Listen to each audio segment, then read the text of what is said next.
Disclaimers. Streamers and content creators should turn music volume to 0 in order to disable copyrighted music. I wish I would have learned that when I first started. This is a demo of the Touchstarved prologue and not the finished product. I will probably... Content warning. Touchstarved is intended for an older audience. It contains mature content that includes, but is not limited to, horror, graphic violence, strong language, alcohol and drug references, injury, and dismemberment. Player discretion is advised. If you accept the content warning, please click to proceed. Tutorial. In Touchstarved, your choices matter. The decisions you make may result in unique dialogue, interactions, or even choices in red text, which contains exclusive content. Try playing through the demo more than once and choosing different options. You might even uncover a secret ending. And remember, there are no wrong choices, only interesting ones. Choose wisely and save often. Controls. Left click, progress text and dialogue. Rewind text and dialogue. Progress text and dialogue. Hide the UI. Press space to bring it back. Hold on. Enter my name, the same name I use for all things. But wait, I need to turn the music volume to 0, it said. Choose my pronouns.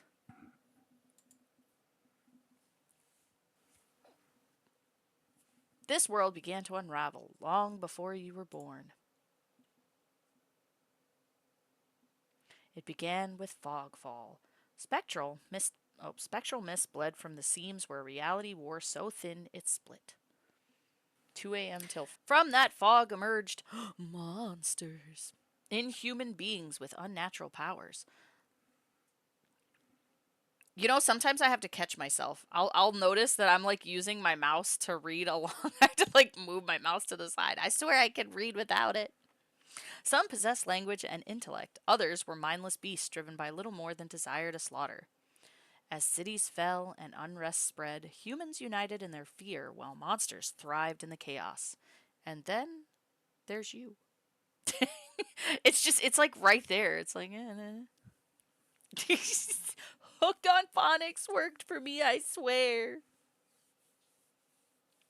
You're not even sure if you're human. You were born cursed, with hands that alter the minds of anyone you touch. Choose your backstory. Ooh, I get to choose my backstory? Cool.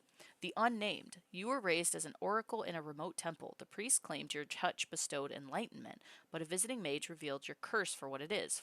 Following the mage's word, you fled in search of the cenobium. You regularly experience unnatural premonitions that rattle your body and soul. An innate sixth sense gives you a heightened awareness of hidden supernatural presences around you. You were raised by the Hound. You were raised by society's outcasts, criminals who accepted you when nobody else would. Your partner in crime, a friend since childhood, helped you steal enough money for a cure, then betrayed you. They left you with only enough coin to travel to the cenobium. So no matter what, I'm going to the cenobium. Your last hope. You have sharply honed social intuition. You can survive and even thrive in the violent underbelly of any city, using your experience with the underworld to get ahead. And the alchemist, an exiled cenobian mage, took you in as a child, raising you as her apprentice. She seemed to take pity on your curse, but you discovered that she was cultivating you as a test subject. You fled to the cenobium seeking a cure. You're an experienced spellcaster with encyclopedic knowledge of alchemy, spellcraft, and history. With a little observation, you can identify the subtle effects of magic. Ooh, I kind of want to go with Oracle, because normally I would go with Thief because, like, you know, dark and mysterious. But I don't know. This one kind of seems cool. I'm gonna go with the Fallen Oracle. I'm gonna go with that one. Your name is Ella. You selected they them pronouns. Your backstory is the unnamed. Is this correct? Yes. This is when I wish I had background music of some sort. Just because, like, I had to turn the music actually all the way off because that's what it told me to do, because to avoid copyright. The wasteland stretches as far as the eye can see. There's nothing out here but death, the ever-present stench of decay, and countless sun-bleached bones cast like seeds across the barren land. There's an in-game text-to-speech. I can read, I promise.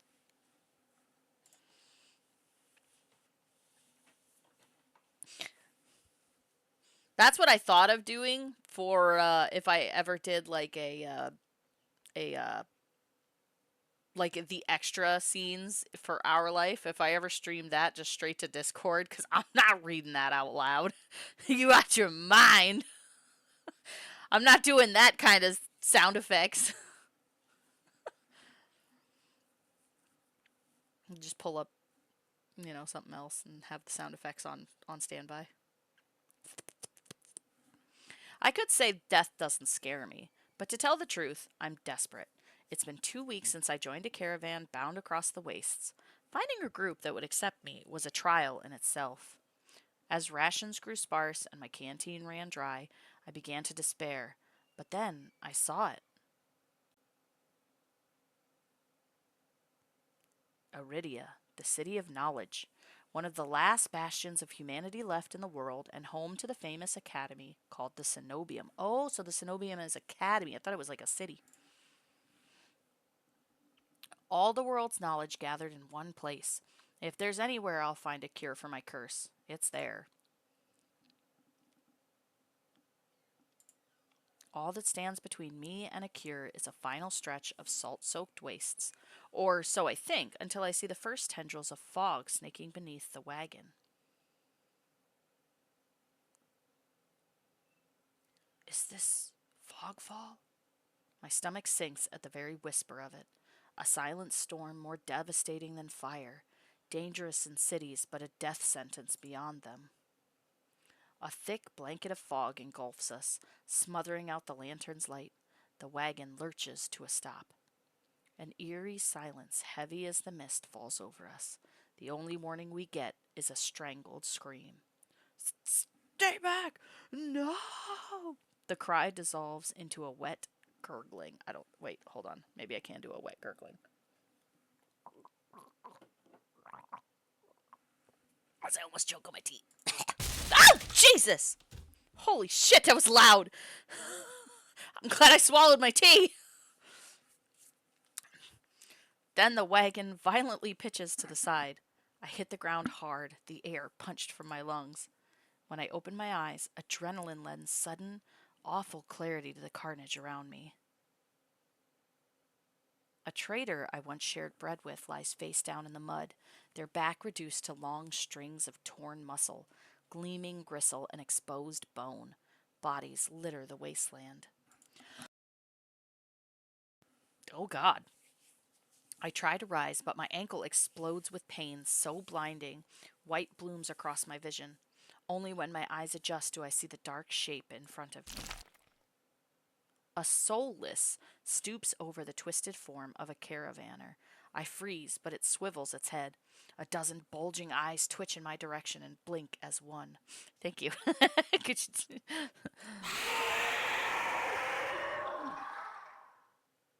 Good lord. The soulless lets out an ear-splitting shriek and runs at me. But right before it reaches me, the beast barrels past, vanishing into the mist. Distantly, a horse screams in the dark. I need to move now. I think I'll. What if there's somebody to save, though? Nah, run for the city. I take off, running deeper into the haze. The fog is so thick that I fear I'm headed in the wrong direction until I see a dim pinprick of light emanating from the shadows of a spire. It's faint, but it's enough. I came too far to die here. Rapid footsteps echo all around me. I turn in circles, frantically searching for the opaque mist of the source, but the fogfall twists and stretches sound. Suddenly, the caravan's driver bursts forth from the fog. Our eyes meet too late. He slams into me, knocking me to the ground, and slips in a patch of mud. The soulless falls on him as soon as he slows. It catches the driver by his throat and rakes his stomach with razor-sharp claws. Ugh. He comes apart like wet paper, spilling intestines and viscera in a steaming tide. Fighting the urge to heave, I claw frantically through the slippery muck for a handhold. Shit! My hand catches on the jagged edge of a rib jutting up from the water. Bandages unfurl around the gouge torn deep into my palm. The pain's quickly forgotten when a hand closes around my wrist. Can you stand? One of the travelers from the caravan leans over me. We need to run. They reach for my hand and realize too late that my bandages have come undone. No, don't touch me! The sensation of their thumb brushing the back of my hand sends a shiver down my spine. All it takes is one touch, and in the space of a breath, my curse takes hold. That's right, because I can see stuff. Oh my god! Their lips peel back into a deranged grin.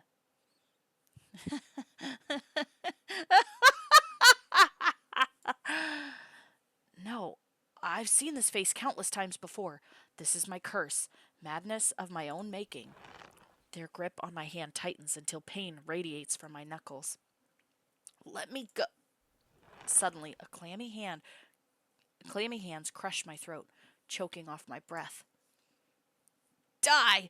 Die! Die! Die! Die! Die! Die! Die! Oops. Whoop, whoop, whoop, whoop, whoop, whoop. No, I don't want to quit to the title screen. I clicked the wrong button. Spit bubbles at the corner of their mouth and flecks my face. The edges of my vision darkens as my lungs scream for air. I don't want to scream, because if I scream, that monster's going to find us, so I'll just fight him off. My nails gouge deep into the traveler's wrist, but no matter how much blood I draw, they don't flinch. The more I struggle, the tighter their grip grows. My pulse hammers in my ears, slowing with each thudding beat. Did I get myself killed already? This can't be happening. I'm gonna die, and not because of the fogfall or the solace, but because of my own curse. Tears sting my eyes. No, no, no! Not here! Not like this! The hands drop from my neck, leaving me wheezing for air.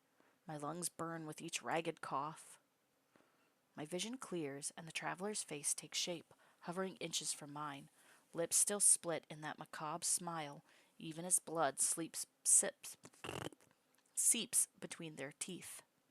They give one last shuddering breath, then slump over, the claws hooked through their stomach.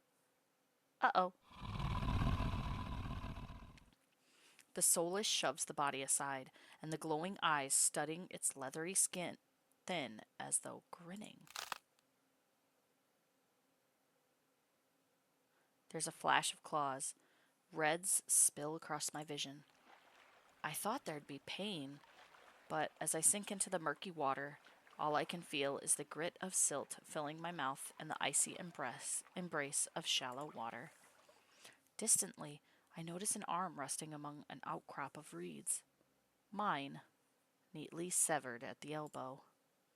It should have taken both arms. Without them, maybe I could have survived. Maybe I could have had a home. Instead, I'll die cold, alone, and face down in a desolate wasteland. A fitting end for a monstrosity like me. I was going to say, did I actually die? If this is death, it's not as bad as I feared. The cold is gone, as is the choking stench of bog water. I could drift forever, cocooned in oblivion, until all thought and sensation vanished. No curse, nobody howling at me in madness and terror, nothing at all. The thought has a terrible appeal to it. But the next moment, I take a reflexive breath. Air pours into my lungs, then out again in a ragged grasp. Feeling comes flooding back. Warm cloth on my bare skin, a firm surface underneath me, a strange tang of sulfur in the air. Do not be afraid.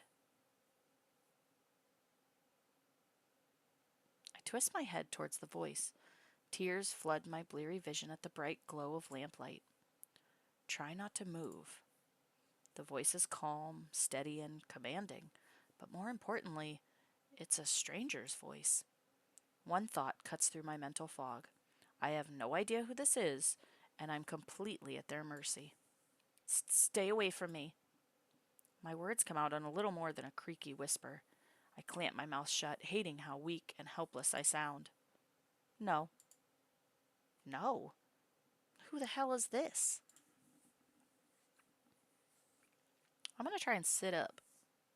I manage to push myself up on one elbow, but my head swims and my surroundings give an alarming lurch. A stubborn patient. I don't have the strength to dignify that with a response. Instead, I pull the sheet up higher and wipe my eyes until my vision clears. The stranger towers over my prone form. Warm light reflects off his pristine medical coat. That's a fancy medical coat. I like it. I instinctively shrink back, and that's when I notice that I'm completely naked except for a thin linen sheet. Naked, lying on a low cot, with a pair of sharp golden eyes watching my every move. The man's gaze flickers to my exposed, unbandaged hands. Hands? Plural? I plunge my hand under the sheet to hide them from sight. Though it's too late, he must have noticed what they look like. Strange. Cursed. Inhuman. I brace myself for his inevitable suspicion and disgust, but his expression doesn't even flicker from that courteous smile. He just watches in placid silence as I struggle to make sense of my surroundings. Where am I? Who are you? Be calm. You're safe here. Whoever this is, he clearly has no idea who or what I am. I've never been safe anywhere. With anyone. Even the shrine of my childhood, the one sanctuary I ever knew, turned out to be a horrific lie. I scowl, pulling the sheet protectively around myself. Where are my clothes? The man's golden eyes narrow slightly. A sharp sigh rustles the papers in his hands. I see you are not to be dissuaded. Your clothes were torn to shreds when I found you, but I procured replacements. With a soft creak, he stands from his chair, giving me a better view of my surroundings. I seem to be in some sort of medical clinic. Bottles of silvery alchemical concoctions line the counters in neat rows. The air makes my nose twitch, a faint whiff of smoke and something distinctively metallic that I can't quite place. The doctor produces a large, dense bundle of cloth, which he sets at the foot of my cot. He's easily a head taller than most, and I have to crane my neck to look at him. Um, thank you? I should be polite if I can, especially since I don't know who this is, what he can do, or what he wants with me. Meeting his gaze sends a hot frisson down my spine. Something about him nags at me, like a half-formed memory I can't place. Thank you. You're welcome. I will leave you to get dressed. With a curt nod, he leaves through a narrow door. I hear a soft click as the lock turns behind him. I count to 3 in the sudden silence. When I don't hear any more footsteps, I reach for the bundle of clothes. An itch on my elbow stops me short. I reach down absently to rub at it, then freeze when my fingers meet a neat line of stitches. I know what I saw. That beast took my arm clean off. And yet, my arm shows no sign of injury apart from the black stitches poking through my skin. I gingerly flex my fingers, feeling my heart race at the sensation. This is impossible. I should be dead, or at the very least, gasping out my last breaths. I squeeze my eyes shut, waiting for the pleasant dream to unravel, to wake up bleeding out in a swamp. But nothing happens. The seconds tick by, and my arm remains resolutely healed, my surroundings pristine and quiet. In numb disbelief, I reach for the replacement clothes and begin stiffly pulling them on. They're thicker and warmer than mine were, with a black woolen cloak to go with them. But there's one thing still missing. My bandages. The golden-eyed man didn't leave me with any, even though I know he saw my hands. I slide off the bed and take a few unsteady steps towards one of the drawers. If this is indeed a doctor's clinic, there must be bandages somewhere. I start opening drawers at random, and of course, that's when the door swings open once more. Are you looking for something? I whirl around, clutching a thick roll of clean bandages. I try to step back from him, but my legs bump against the edge of the cot. Your caution is understandable, though if I meant you any harm, you would know. That doesn't make me feel better in the slightest, but he makes no move toward me, so I quickly wind the bandages around my hands. The glowing scars and mottled skin disappear under a layer of clean white cotton. May I ask why you need additional bandages? I clench my jaw. I knew it would only be a matter of time before he asked about my hands, though the way he does it is strangely roundabout. There's no answer I could give without raising an unwelcome suspicion, so I just shake my head and finish tying the bandages in silence. I can only help if you tell me what ails you. An involuntary snort of laughter escapes me. Where would I even begin? Would he even believe me if I told him? No, best to keep my curse to myself for now, and learn more about him first. Who are you? You may call me Curus. And where exactly am I? Aridia, which I assume was your caravan's destination. I can think of nowhere else for a group of travelers to go. Aridia. So I made it to the city of knowledge after all. I should feel relieved, but all I can manage is a vague sense of increasing unease. How did I end up here? I brought you to my clinic, of course. You were the only survivor from the caravan, barely clinging to life. You needed immediate treatment. Which you provided? Yes. He says it so simply, as if I'm a small child and he's explaining basic addition to me. I frown and flex the fingers on my recently healed arm. Aside from being a bit stiff, it feels fine, thoroughly attached to me. You're saying that you stitched my arm back on? Pardon? A soulless attacked the caravan. It ripped everyone to shreds. It tore my my arm clean off. But when I woke up here, I trail off, bewildered. I've never heard of any magic that could heal a mortal wound like that. What kind of person could do such a thing? The doctor, curious, pinches the bridge of his nose. He sits back down in his chair, quiet for a long time. I do not know where you come from, but Aridia is the city of knowledge and deadly secrets alike. Information is power, and it is most unwise to give or receive it freely. Since you have refused to divulge your secrets, I will not divulge mine. I do not even know your name. I was just. You are new to Aridia, so I will overlook the specific breach of etiquette. However, you should not expect others to extend the same courtesy. Do you understand? He looks pointedly at my freshly bandaged hands. Loath though I am to admit it, he has a point. I'm also a complete stranger to him, and if he's telling the truth, he saved my life. I take a deep, steadying breath. This time, when I speak, I sound a bit more like myself. Ella. My name is Ella. It is a pleasure to meet you, Ella. There's a little more warmth in his smile, his polite demeanor back in an instant. Thank you for saving me. Thank you for saving my life. I, ch- I chance a smile in return. Even if he won't explain how he did the impossible, there's no doubt in my mind that I'd be dead if not for Curus. Think nothing of it. I'm not sure if he's just being excessively courteous, but his words only raise more urgent questions. But I have to ask, why did you save me? You don't know me. The question seems to startle Curus. I could hardly leave you to die in the wastes. Assisting those in need is the very essence of a doctor's duty. I've never met a doctor who also handed out free clothes. My fingers find the edge of the cloak. There's a subtle but delicately embroidered pattern on the hem. I try not to think about what kind of price Curus might ask for such a well-made clothes. No, I suppose not. Forgive my presumption. I rarely come across so fascinating a patient. I blink. What did he just say? I simply meant that few would cling to life so resolutely, or brave such a perilous journey to Aridia. I could not help being curious about you, Ella. His voice dips to a soft murmur, and he abruptly looks away from me. You're pretty curious yourself. Am I?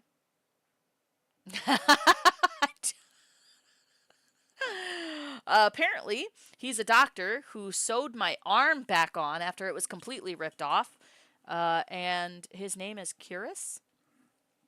And I have no idea how intimate we get with these characters yet. But it is a romance game, so I'm assuming at least kiss. Am I? Well, I haven't forgotten about my arm. He could be a cashier. I feel that. I like the eyes. I'm all about them golden eyes. I also like long hair, so, you know. I wiggle my intact fingers at him. Hey, yo.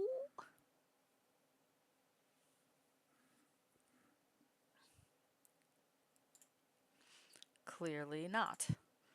But you haven't asked me for any payment either. I require none from you. Travelers do not have an abundance of coin. Look, look, look here. You can't, you can't judge me. Look at this. How, look, I don't even have to explain myself. There is no hear me out with this. Just look. Look with your eyes.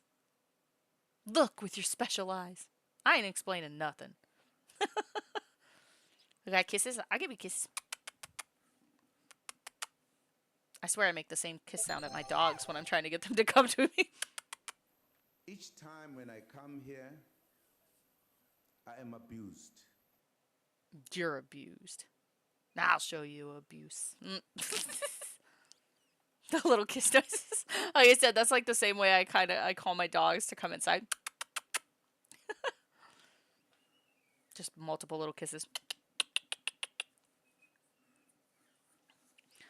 Right. Promises, promises. I require none from you. Travelers do not have an abundance of coin, and it would be unethical to leave you destitute in a strange place. Wow. This is a nice doctor. I'm going to live here. I fall silent, unsure what to say to that. Nobody would help a whore like me for free. There has to be some kind of catch or trick, right? A loud knock at the front door stops our conversation cold and spares me from having to say anything else. Duty calls. Unfortunately, you are not my only patient today. The knocking grows more insistent, and Curious lets out a tired sigh. Please wait your turn. Though he says it quietly, the clamor on the other side of the door abruptly stops. What? What? Do you need anything before you leave, Ella? Oh, between the soulless attack and my miraculous survival, I'd almost forgotten why I came to Iridia in the first place. I need directions to the cenobium? The cenobium? Ooh, he mad. Ooh, I like that more. I like you mad. The look on his face is downright chilling. He pauses, choosing his words with cold deliberation when he speaks again. Whatever you seek, it is very unlikely you will find it there. The cenobium's gates open for precious few visitors.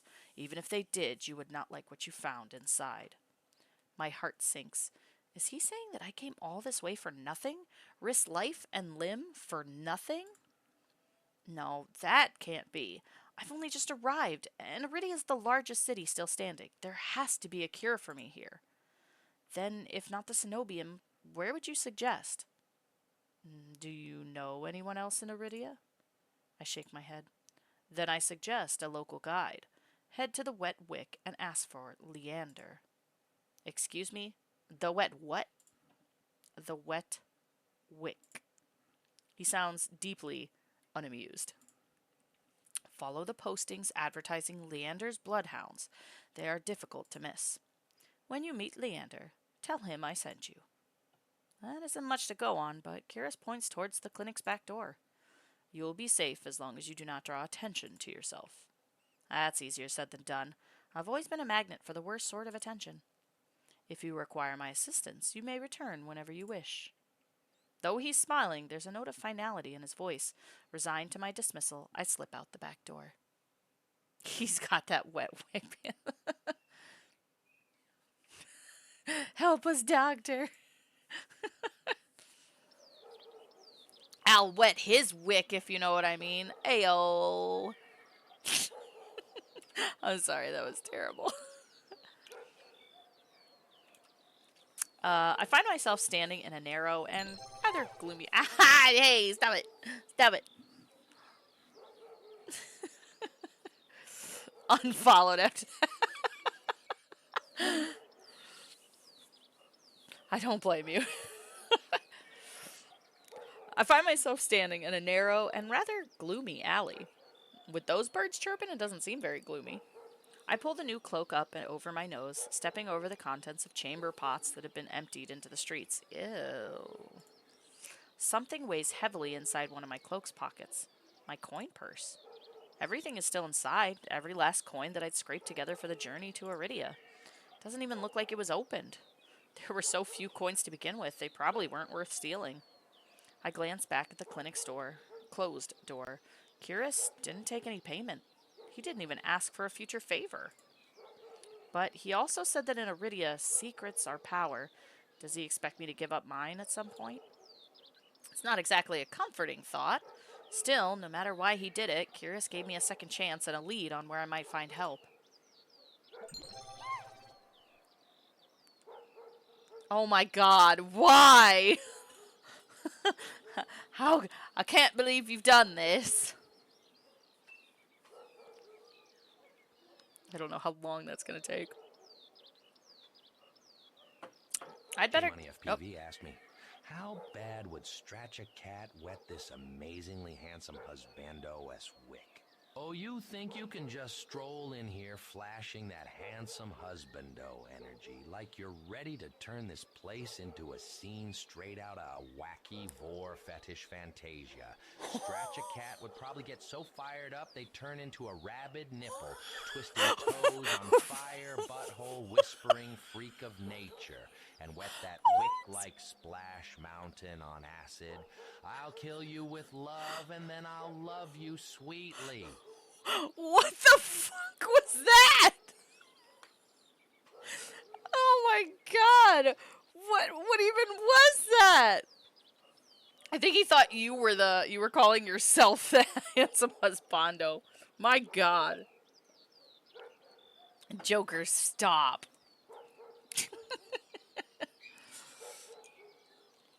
Goodness. I'd better get going before he changes his mind. I squeeze out of the alley and into the crowded main street. The line outside Curious's clinic stretches down the road. Oh, don't clip that! What's wrong with you? Two thin peddlers queue alongside weathered elders. If any place is in desperate need of a free clinic, it's this one. It must be in America. The cobblestones are treacherously rough under my feet, deep grooves worn between them by regular flooding and decades of hard use.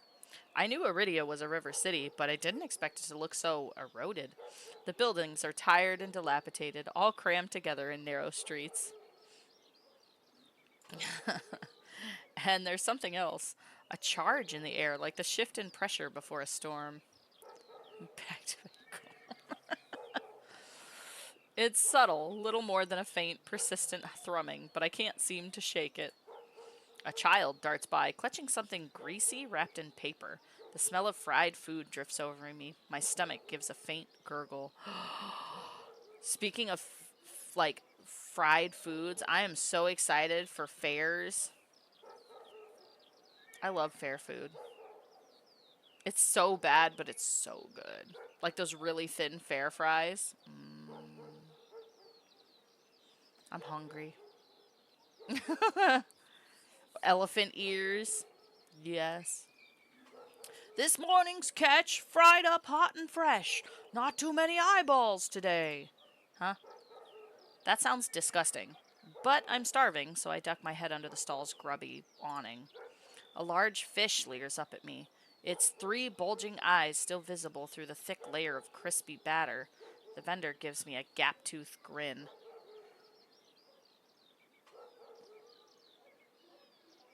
Oh, yes. The giant turkey legs at the Renaissance fairs.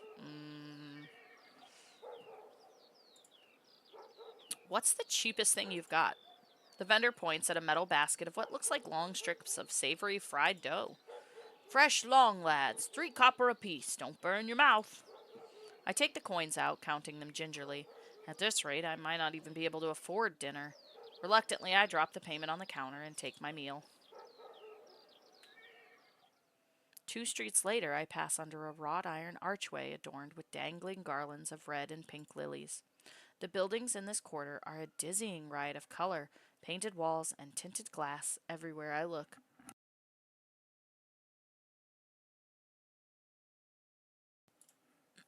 Sheer red and pink curtains flutter in open doorways.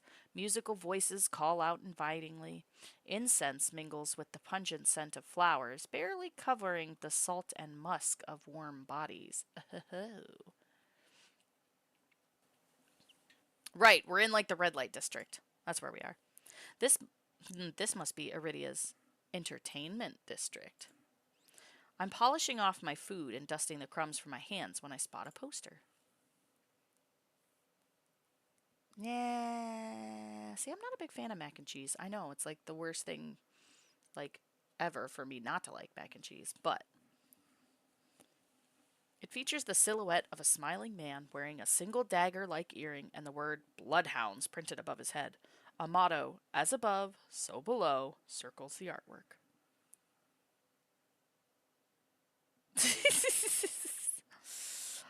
I'm not a big fan of mac and cheese. I'm not. I never have been. Like, it's okay.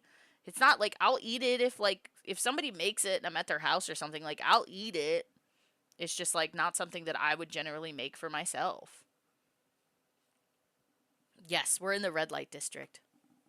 I think. I mean, the way they described it sounds like the red light district. No, I've really only had Kraft mac and cheese because, lactose intolerant. I don't eat a lot of mac and cheese. If Leander is the leader of the Bloodhounds, then the face printed on the poster is likely his. I follow the line of identical posters around a corner and nearly hit my head on the precariously dangling wooden sign. Looking up, faded orange letters read, "The Wet Wick." The facade of the building looks like it's seen better days, but I hear faint music and laughter coming from inside. The inside of the bar is a far cry from the abandoned exterior. It's not even midday, yet most of the tables and booths are occupied by a loose assembly of people in matching green cloaks. Bustling bars are not something I'm used to, but I steel myself with a deep breath before pushing forward. A cursory glance doesn't turn up anyone with dagger-shaped earring. I'm about to head towards the counter when a chant rises from the center of the room.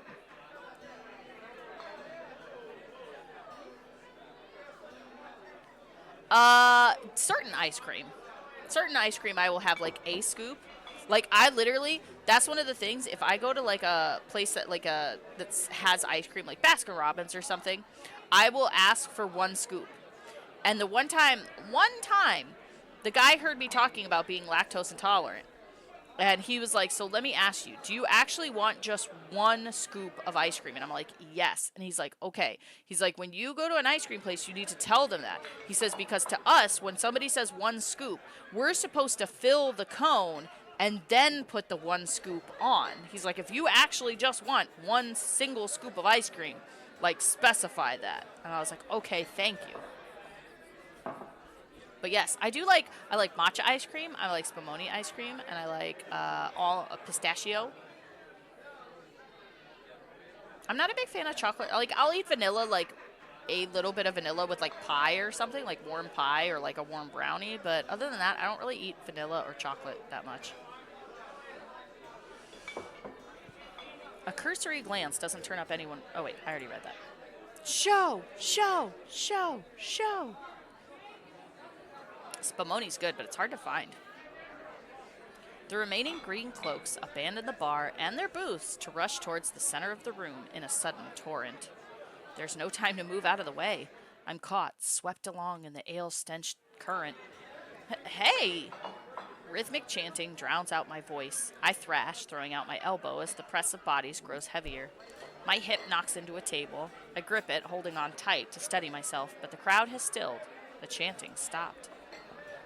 A pair of gilded boots stride across the tabletop. Seriously? You dogs? Again?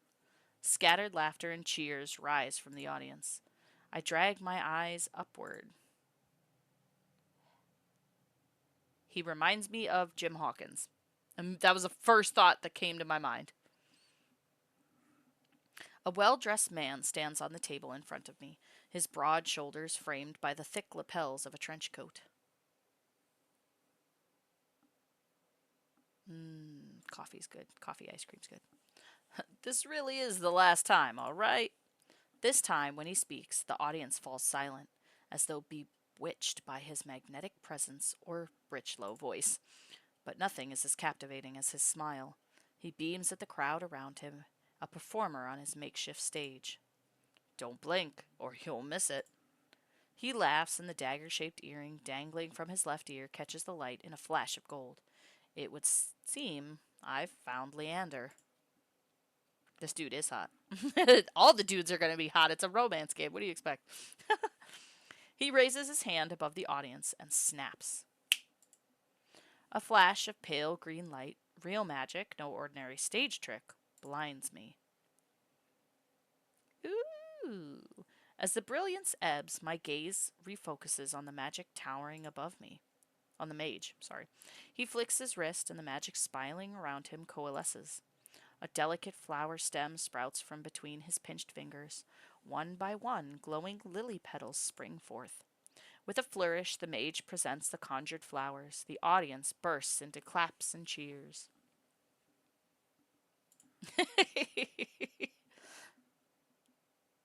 It's the hair.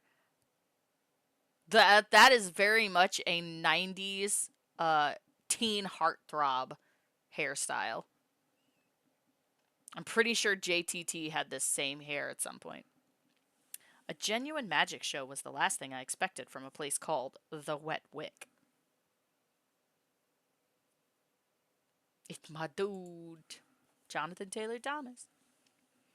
Leander plucks the iridescent bouquet out of the air and turns in a slow circle, giving his audience a good look. Now, who could use some luck? Eager onlookers scoot closer to the table. Some reach for the lilies while others whistle and call Leander's name. But his cool green eyes slide right over them, locking on me instead. How about you? My chest tightens. Every person gathered turns to stare at me. No thank you. Like, as Joe Dirt. That is not the Joe Dirt hairstyle. Joe Dirt had a mullet, silly.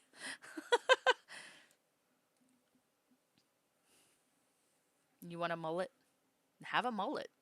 What's stopping you? You're a grown man. You can have any hairstyle you want. You could have a reverse skunk or something. I'm going to refuse your flowers, handsome man. My voice comes out weaker than I'd like. Someone else might appreciate them more. Leander's smile widens as though he didn't hear me at all. You seem like you could use something to brighten up your day. But as he speaks, the lilies fade away in a shower of opalescent light. To my surprise, Leander laughs under his breath. That's the problem with flowers. They don't last long, but they leave an impression, right? He grins at me, and I find myself smiling back. This dude needs some sleep. Leander steps off the table, dropping among the excited crowd with an audible clink. All right, bloodhounds, get back to your drinks. Show's over. The green cloaks disperse at his command, returning to their tables and booths. Before I can make my way towards Leander, his eyes find me. He gives me a friendly wave, then beckons me over to the crowded counter. I manage to squeeze beside him, but there's so little room that his broad shoulder presses against mine. I tense, but he doesn't seem to mind at all. Is this your first time in Iridia? He says it lightly with a genuine air of curiosity. Do I stick out that much?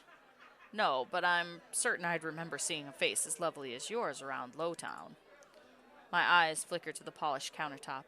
I'm not used to flattery, and being this close makes eye contact difficult. You would never think of me as a degenerate, because I'm totally not. I'm the most, G-rated person that's ever come to be. Totally. As if on cue, the bartender approaches us. What can I get you? Surprise me. And add anything my friend wants to my tab. God damn it, why would you ask him? I wasn't expecting the generosity, but I have to admit, I do feel a little thirsty after all that fried dough. Dude, I want some fried dough. K-Money FP. We just went over this. Alcohol sucks. Water's good.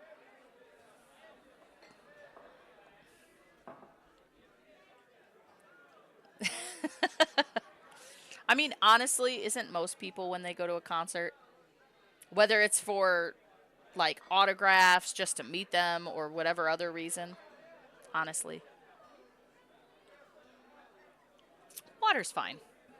While the bartender leaves to fix our drinks, Leander leans his elbow on the counter. I'm close enough to notice the purple shadows under his lower lids. Okay, so it's not just me that makes he looks tired. His eyes wander over me in return, but when they lock on my bandaged hands, a sour taste rises in my throat. Here come the questions. Water sucks. I agree, water does suck. That's why I drink tea, because it's the closest thing to water that I will actively drink and not just sit there and be like, I don't want that. It's got some flavor. So, what brings you to the wick? Kiris sent me? He pushes his hair back from his forehead, but it immediately falls right back into place. So, it's about work. The bartender pushes a pair of glasses our way. I don't realize how thirsty I am until the cool water touches my lips. I drain the water in a single gulp. Leander takes a deep swig of his beer and lets out a satisfied breath. What are we going to ask this guy? I don't even know what we need from him, honestly. How can I be of assistance? Oh, there's the people again. I need to get to the cenobium. Dude, why does everybody here hate the cenobium? As soon as the word cenobium leaves my mouth, the entire bar falls silent. Bloodhounds twist around in their seats to gawk openly. Finally, an especially drunk one speaks up. Hell yeah. We have one of the places, like, not near here, but there's two places about like half an hour from where I am that are like that. And I was like, they don't have an arcade, but they're like a card shop where like you can play like D&D in the basement and whatnot. I was like, that would be so cool. The hell are you bringing up the cenobium here? Throw 'em out! This is bloodhound territory! The vitriol catches me off guard. From the angry looks thrown my way, it's clear I've broken some unspoken rule just by mentioning the cenobium. When I glance at Leander, he's drinking, as though he hasn't noticed the uproar.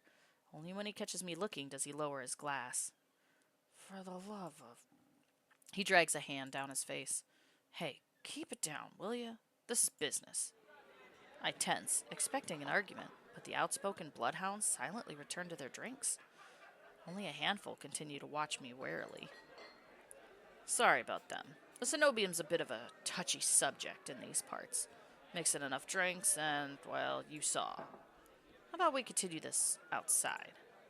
When I give him a terse nod, he pushes away from the bar counter. Good thing I didn't have to pay for that water, because I don't have, like, any money. I follow Leander to an alleyway tucked behind the wet wick where layers of frayed bloodhound posters have been plastered on the walls. Seeing them side by side, the resemblance between Leander and his likeness on the poster is impressive. Kiris didn't send you here to help with the cenobium, did he? From the look he gives me, he already knows the answer. I glance away. No, he didn't. He suggested I find an alternative. Yet here you are, asking about them anyway. What do you need the cenobium for? I don't want to tell him about my curse.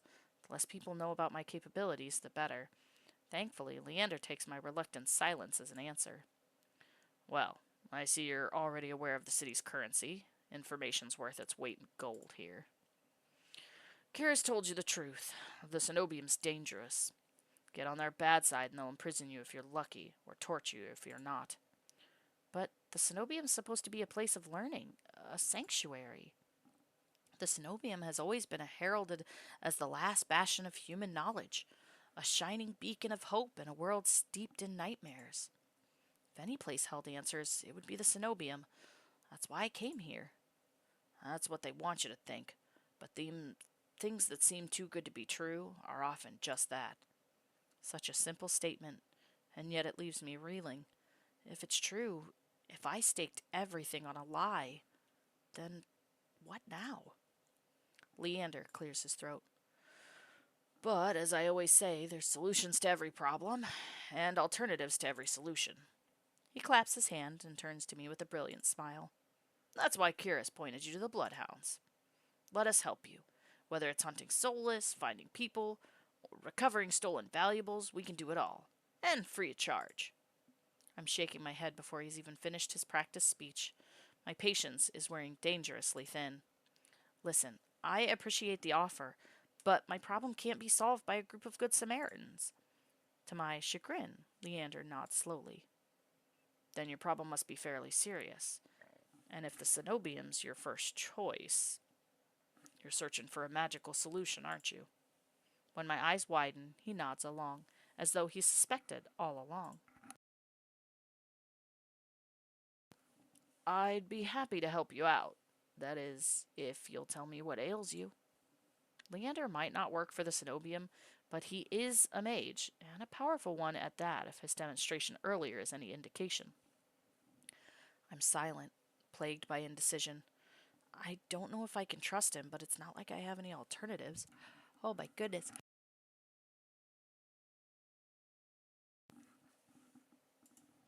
I hate to admit it, but this could be my only path forward. My confession comes out in a pained whisper. I'm cursed. Cursed? Oh, now I'm very curious. What kind of curse? Something ancestral or more recent? He looks me up and down, taking in my face, my eyes, and finally, my hands. It's your hands, isn't it? Thank you. I can always tell I'm sneezing by muting my mic. I wait until I'm certain my voice will remain steady before answering. My touch is dangerous. It changes people, hurts them. Before I've even finished, Leander begins taking his glove off. He tugs his left hand free and flexes his fingers. Let's see it. He offers me his hand, and a prismatic flash of magic ripples across his palm. But I'm already shrinking backwards. I can't. I don't care how confident Leander is, I can't bring myself to hurt him, to see his kind face twist into a mask of madness.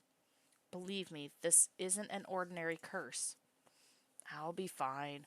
Perhaps where you come from, your affliction was strange and one of a kind. But spend a year in this city, and you'll see 1,000 curses and thrice as many cures. Do you really think Curious would send you here if I couldn't handle it? How should I know? I only met him today. I'm as good as any mage in the cenobium. Better, even. If they can help, so can I. You don't know what you're asking me. I'm asking you to trust me. I look from Leander's outstretched hand to his confident smile. Then, with a short breath, I began unwinding the bandages from my hand. Fine, but if you lose control, don't say I didn't warn you. You can tie me up first if it makes you feel better. I see that blush. You ain't slick. I feel like that's what you want, sir. With each joint I expose, I grow more and more certain that this is a terrible idea. Ready when you are. If he's bothered by the way my hand looks, he doesn't show it. My fingers hover shakily over his palm. 3, 2, 1. He asked for it. I tap his palm once as quickly as possible. It's barely more than a brush, but that's all it ever takes. When I look at his face, expecting to see the worst, Leander only grins. See? Can't be. This time, when I reach out to touch Leander's palm again, he catches my wrist before I can pull away. I told you, there's really nothing to worry about. He trails off when my thumb brushes the soft skin of his inner wrist. I search Leander's face for traces of madness, but his eyes remain a clear, soft green. Color rises in his cheeks, but he remains still except for the subtle bobbing of his throat. Neither of us speak as I trace the contours of Leander's palm, lost in an awareness I wasn't prepared for. I've been with other people, kissed them, been embraced by them, and more, but not like this. My fingers, long deprived by years of bandaging, pick up every single detail. The grooves of his palm, the smooth shell of his nails, the pulse of his heart. For as long as I've lived, I've never been able to hold someone's hand, not without dire consequences. I never realized what I was missing until this moment. While Leander's pulse is steady, mine is hammering as fear gives way to excitement. He seems fine. My hand glides over Leander's wrist and up his forearm, where smooth skin abruptly gives way to the raised scar by the edge of his sleeve. It matches the one that runs from his collar to cheekbone. Could it be the same wound? I glance at Leander's face, and his lips part as he considers his words before speaking. Am I the first person you've been able to touch like this? My hand goes still on his arm. So far. I'll admit, your touch does make it somewhat difficult to stay level headed, but not due to your power. He takes my hand, his soft green eyes flick to mine before he turns it to inspect the golden fissures crisscrossing my knuckles. Look, we match. He points at a golden pin on his coat collar, and I give him a small smile. I draw my hand back and take a steadying breath. My head feels as though it's stuffed with cotton.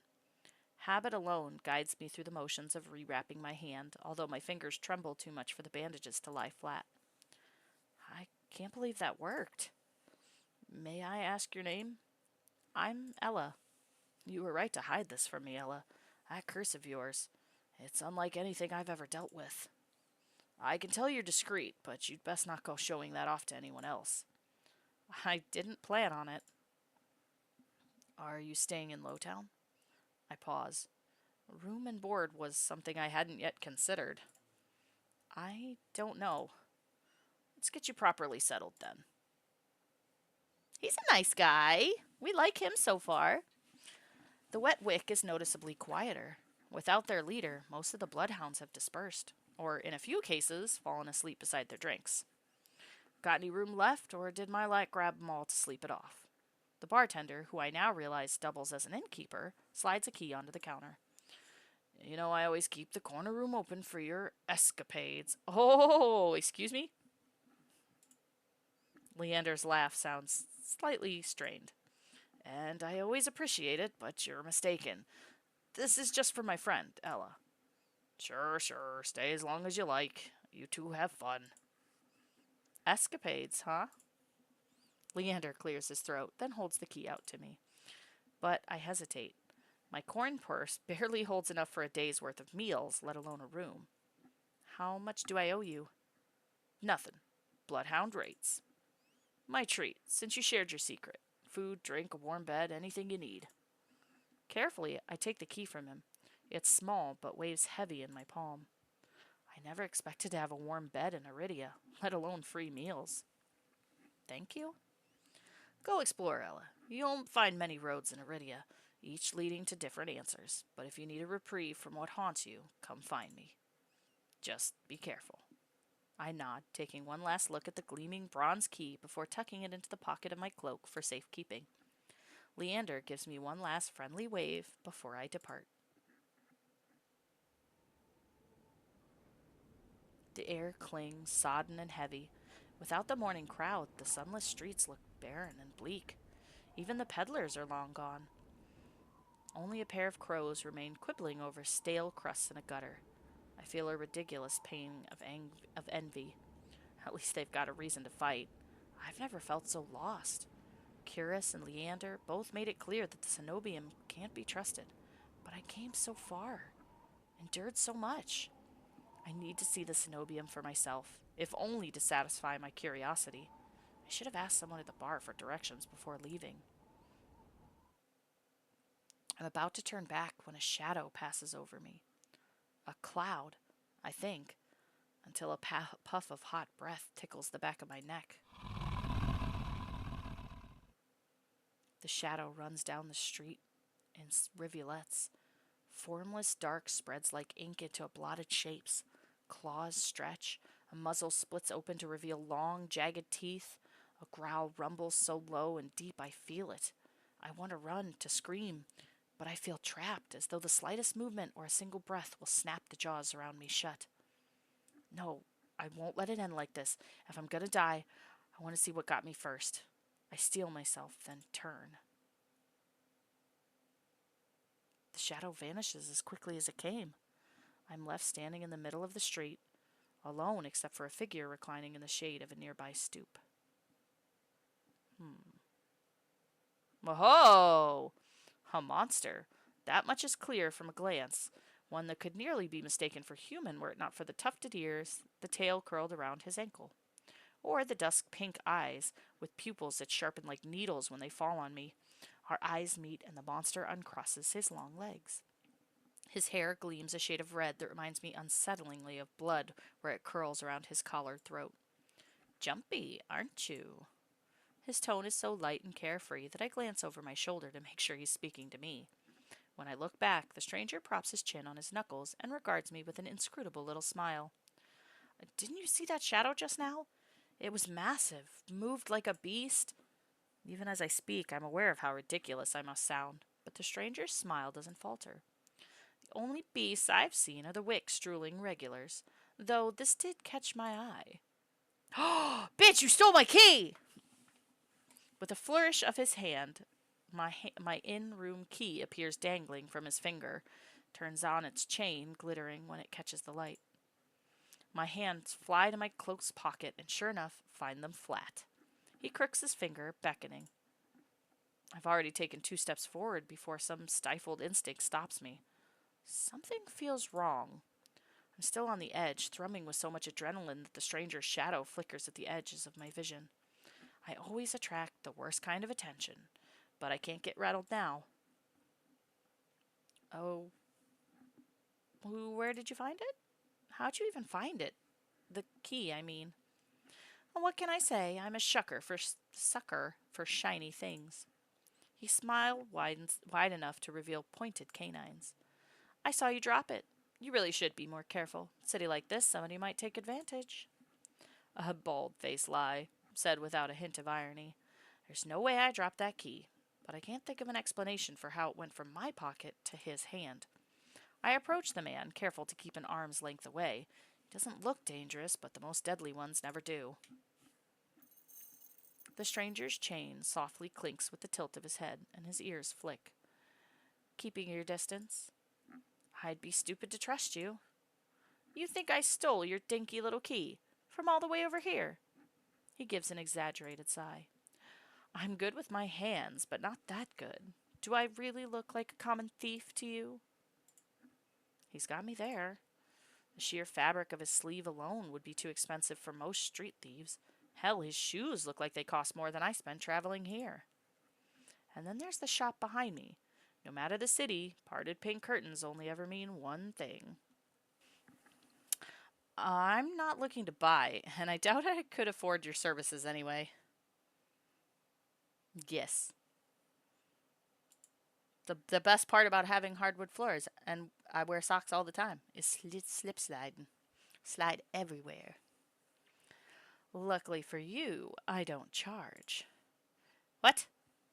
The man runs the tip of his tongue over a fang, and for the first time since I stepped into that shadow, I feel something other than dread. My face grows hot. That's not what I meant. I'm flattered, really. Were sex my trade, I might make an exception for you. How about half off for a handy, or you could just hand over my key. Ask nicely, and I might even let you tug my tail. Just throw it here. I tug his tail. Ooh. So some spindly little street urchin can snatch it and run. He raises my key and tilts his head so he can watch it dangle back and forth. I suppose I could just claim your room for myself. Not that I'd be caught dead slumming in the Wick with the rest of those slack-jawed imbeciles.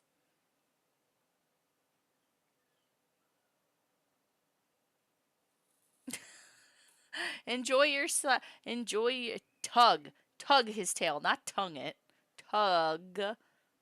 Enjoy your shower. But yes, I'll depending on how long you shower, I'm gonna be getting off at about 5 o'clock so I can get something to eat, and then the second stream will be sometime later.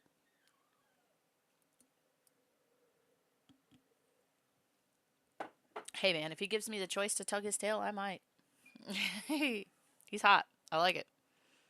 You know I love the ears and tails. You're obviously not from around here. So tell me, traveler,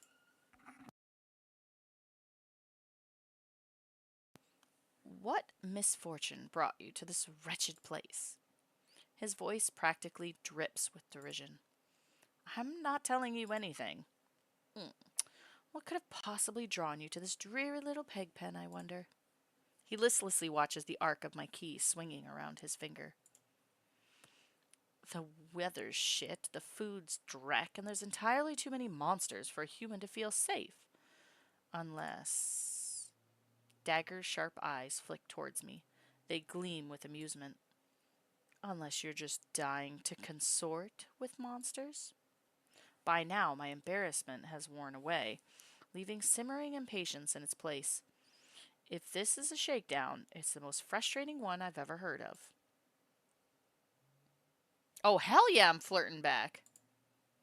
How'd you know I spent all my money starved and nearly died in a swamp just so I could crawl into bed with the first thirsty monster I saw? That earns me a burst of breathy laughter. He gazes at me under his dark lashes. Aren't you funny? Could you be any more obvious? I've been told subtlety's not my strength. So, your place or mine? I'd invite you if I had my key. If only I had my key, then I might be able to invite you up. His languid gaze slides from me to the key in his hand and back. Come, take my hand and we'll go together. The more he flirts, the more convinced I become that this is some kind of trap. No matter how innocent monsters look, they always have tricks up their sleeve. And if he's a fox, you better believe this boy's got tricks. And something tells me that this one's more dangerous than he lets on, even if he has a lovely laugh. I don't know what you want or why you're messing with me, but I'm not coming any closer until I know you aren't going to attack or bite. I won't bite hard unless you beg me. No matter what I say, he finds a way to twist my words into an innuendo. Even when I'm silent, he goes on as though we're having a conversation, not a standoff. Do you like dancing? There's a traveling troupe performing in Hightown tonight. Hell yeah. Their luteus is utterly exquisite, truly a performance to die for. There's life in this dreadful place if you know where to look. You sound like you know the city well. The man's gaze flickers from me to the key dangling from his finger. Naturally, this dump was little more than a miserable little smear when I first arrived. High town, low town, I know Iridia like the back of my hand. What about the cenobium?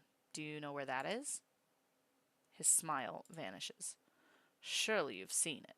That absurdly large tower looming over the rest. It's a little hard to miss. He must mean that spire I noticed when I first caught sight of Iridia. The cenobium's overrated. Forget about it. I can show you things those stuffy boars in their limp dick tower couldn't even dream of. I've already got plans. Oh, have you some pressing matters at the cenobium? Lunch dates with librarians? Kay! Alright, let's see what this guy wants. That's my business. What's it matter to you? I should 100%. It would go with any, like, Renaissance fair outfit, honestly. I square my shoulders, and the amusement bleeds out of him. Your loss. The stranger, finally bored of his tedious game, extends his hand towards me. The key rests on his palm, neatly dividing skin and leather. When he makes no other move, I reach for the key, but as soon as my fingers graze smooth brass, his hand springs shut around my elbow. Hey! Nah, man! My dress is Link. Although chic is cool. I could do chic.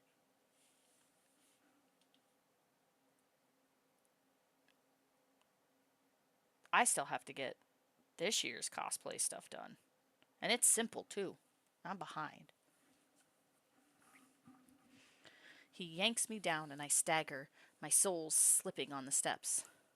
For a sick moment, I fear my bandages will unravel under his touch, but he's careful not to disturb them even as his fingers dig into my arm. As Link in Ultra?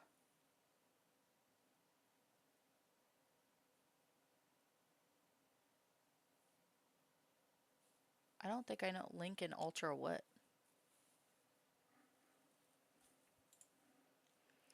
I knew I smelled blood. You reek of death and the road. Ooh, and that fucking Doctor. His voice, once silken, lowers to a smoky growl. The shadows around him seethe and boil as he pulls me closer. Oh, dress as Link. I'm ultra dead. Got it. I have. I No, I think I did Peter Pan. I don't think I ever did fully Link. Although I wanted to, because at one point I had a horse that was a Palomino, so it looked just like Epona. And I was like, I need to do a Link cosplay. My mom still has a horse that's a Palomino. I need to get a Link cosplay. Real fast before that horse dies, because it's old. Okay, go shower. Get the clean. Jesus Christ. And something else, he murmurs against my throat, nose grazing my jaw. Let go! I try to twist away, but he doesn't budge. His breath trails down my neck, sending a thrill of dread through me. But just when I fear he'll bite, he takes a deep whiff instead. His wide, flat eyes gleam with naked hunger as he gazes up at me. Not quite human, not quite monster. Seems we're both. Veer! The stranger's ears flatten and he releases me with a short breath. I yank my arm back, massaging it where his grip left grooves in the bandage. The stranger twists around to watch a woman duck out from the curtains behind him. Her pressed uniform marks her as a cleric of the cenobium. I leave you for what? All of what? 10 minutes, and you're making trouble again. Will you quit harassing the tourists? The stranger, Veer, I take it, rolls his eyes and flashes the cleric a withering smile. So suspicious. Can't you see this is a friend of mine? A natural liar. He grins at me and his tail swishes minutely. The woman purses her lips at me, clearly unconvinced. I open my mouth to correct him, but Veer cuts in. I was graciously offering my dear friend some free advice. Though his voice remains light and cheerful, his expression darkens. Danger's drawn to you like a moth to flame. It will always find you given time. The woman clucks her tongue as though she's heard this recital 102 times. Word of advice, don't take free advice from lazy foxes lounging in the streets. This crook would sell water to a drowning man for the sheer enjoyment of it. She shrugs off a wilting look from Veer. Oh, please, any friend of yours knows it's true. Now hold still. Veer rises gracefully at her approach. He pushes his hair aside so it drapes over one shoulder, exposing the long line of his neck. And suddenly, it dawns on me that the jingling I heard earlier wasn't coming from the harness attached to his collar, but a leash. A heavy iron chain wound around a hitching post and padlocked to the back of his collar.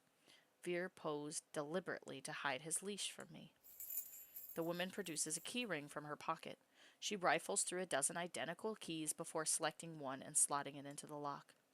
Come on, unless your friend's tagging along on our merry little soulless hunt. They're hunting for Solus inside the city?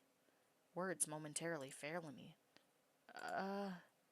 The woman regards me with a polite, if tight, smile before marching down the stairs.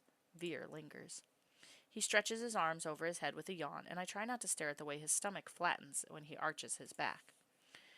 Your little secret's safe with me. Try not to get yourself killed, Veer hops off the stoop and bounds after the woman.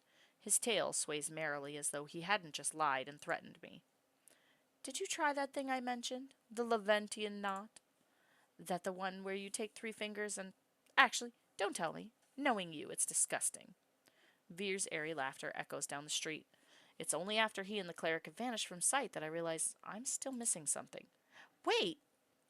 Reflexively, I shove my hands into my pockets and find it. The room key. I pull it out of my pocket and raise it to the light just to be sure. A nagging feeling distracts me from my relief. I don't know what Veer's game was, or what he wanted from me. All I know for certain is that the cenobium saw fit to leash him, a fate I would share, if that's what his vague warning meant.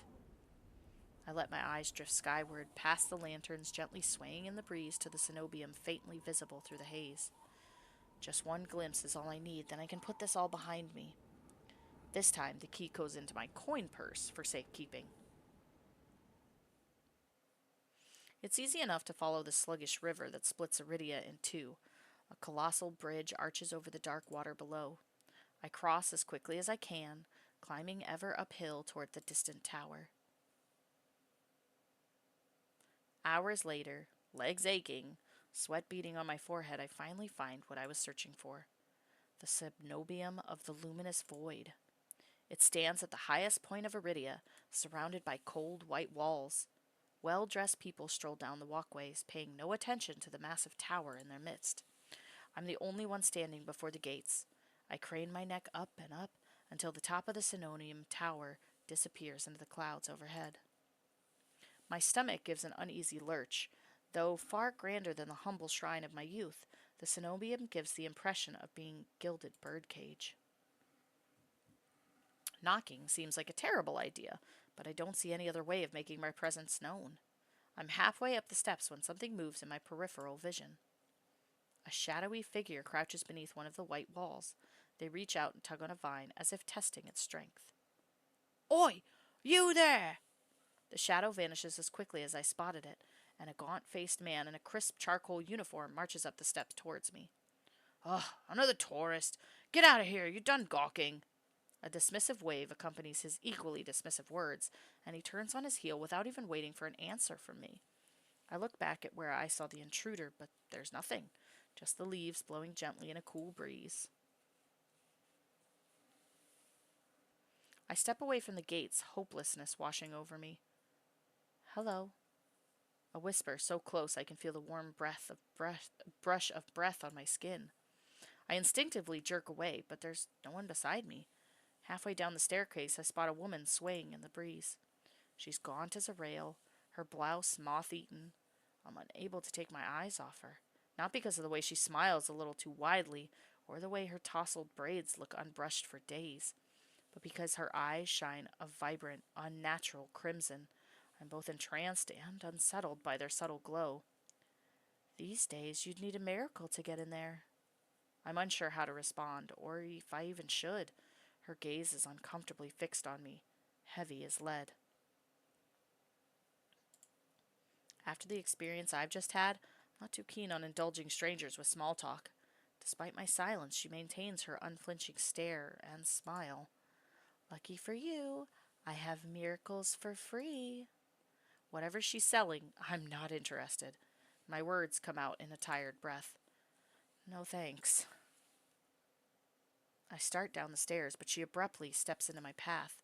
She turns her back to me, and before I can react, she slips her fingers under the lacing of her collar, stripping out of her blouse in broad daylight. What are you do? As worn fabric unveils bare skin, my panic is smothered by cold horror. A misshapen, sunken scar carves into the woman's body. Pitted, gnarled skin snakes down her shoulders, blooming from a gaping hole in the back of her neck. A shuddering breath escapes me. The fuck? Whatever disease this woman had ate away at her from the inside out. How is she able to move? Or breathe? It's impossible. She shouldn't be alive, and yet... The power to cure anything can be yours, too. The power of the sea spring. The woman slides back into her blouse and deftly laces it up. If I've caught your interest, then follow me. It's only a short walk away. Without another glance, she leisurely strolls down the cenobium stairs, loose braids bobbing behind her. The edge of her scar peeks out from under her collar. I stand there, wordless, until I manage to regain my bearings. It's a twisted miracle, but a miracle nonetheless. This could be the stupidest decision in my life, but what choice do I have? I take a final look at the cenobium's shut gates, then follow her down the steps. Girl, you crazy. I would not follow this woman anywhere. We descend from the higher streets, leaving behind their gilded decadence as we cross the river. The wet, derelict street districts feel more familiar to me, but the crimson-eyed woman takes me farther, then farther still, until I'm met with an all-too-familiar sight. My gut lurches when I face the open horizon. The city's outskirts are hardly recognizable in daylight, probably safer for it, but venturing beyond Iridia's wall is a gamble I wasn't prepared to take so soon. Keep going straight, and the sea spring will reveal itself to you. I bark out a bitter laugh, loud and involuntary. I'd rather not. Are you kidding? It's not safe out there. You're as safe inside the city as outside of it. Truthfully, the territory before you is the safest of all. What do you mean, territory? This region belongs to Ais. Most people know him as a gang leader, but he's much more than that. I squint against the empty wastelands. Only a fool or someone with nothing to lose would leave the city. Apparently, I'm both. But if this sea spring cured her, I need to see what it can do for me. You're crazy, lady! I set off into the wastes. Over my shoulder, the woman calls after me. Good luck, Ella. I hope we meet again. I did not tell her my name. My heart pounds with each step I take from civilization. Doesn't take me long to realize it's not only the only heartbeat I hear. Like a nagging thought at the back of my mind, I can sense another pulse thrumming through the earth beneath my feet. I felt this presence before, when I first stepped out of Chris's clinic. A living dread coursing underneath the city. Only this time, I'm getting closer to it. For what seems like eternity, I force each foot forward. One step, then another, until a realization hits me. I never told the woman my name. Something pierces the horizon ahead of me. A building nestled into a tall cliffside, but so starkly out of place it might as well be hallucination. It drips with extravagance and honeyed mahogany, an ornate jewel of architecture. A row of dark silhouettes stand out on the horizon. Trees, I think, until I'm close enough to realize that what I mistook for branches were spikes and jutting tendrils. Soulless. Several of them watch me in the distance like statues. I don't think I just run. Exploding into a messy sprint, I push my legs as fast as they'll take me towards the decorated building. Flashes of last night chase me. The gushes of blood and screams of death, the smell of burning flesh and sour bile. I can't go through that again. I won't.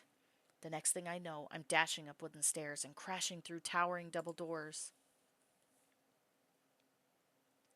I gasp for air, my lungs burning from exertion.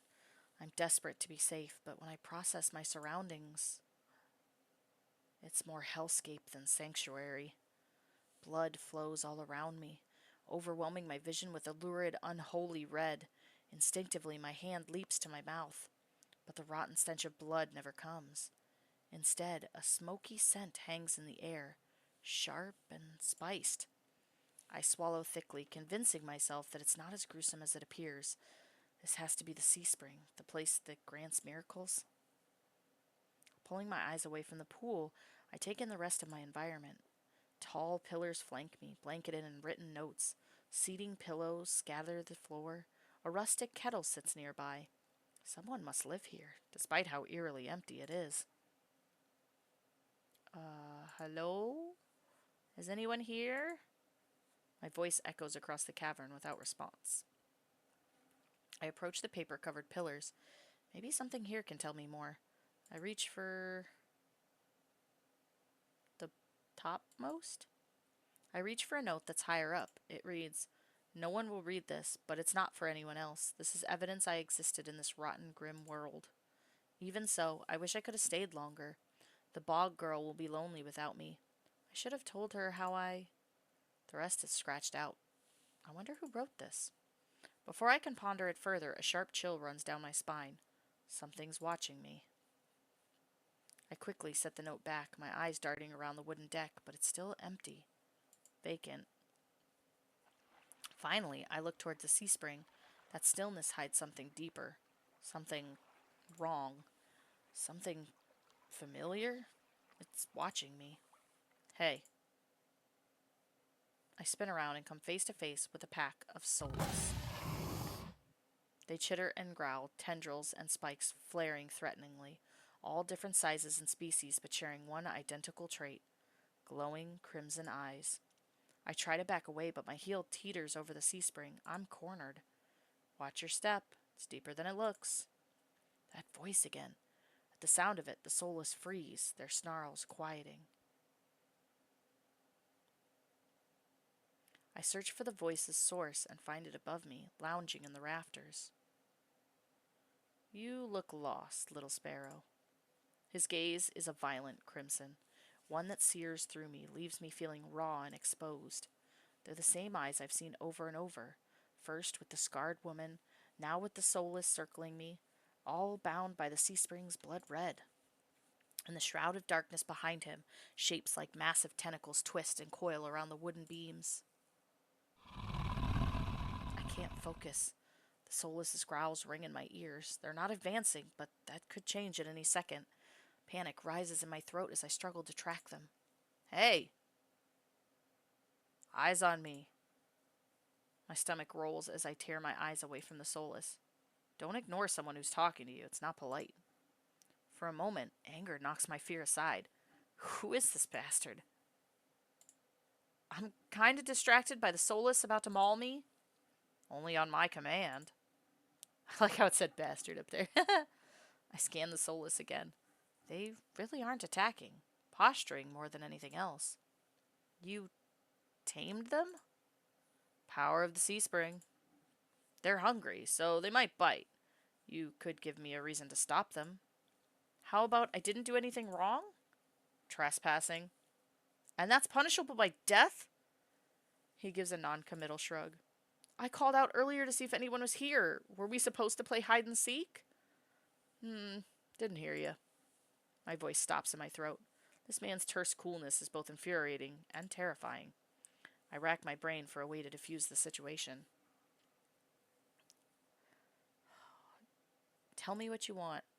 I'm not in the mood for guessing games. Your hands. Alarm jolts through me. I hide my hands under my cloak. Show me. Why? Won't ask twice.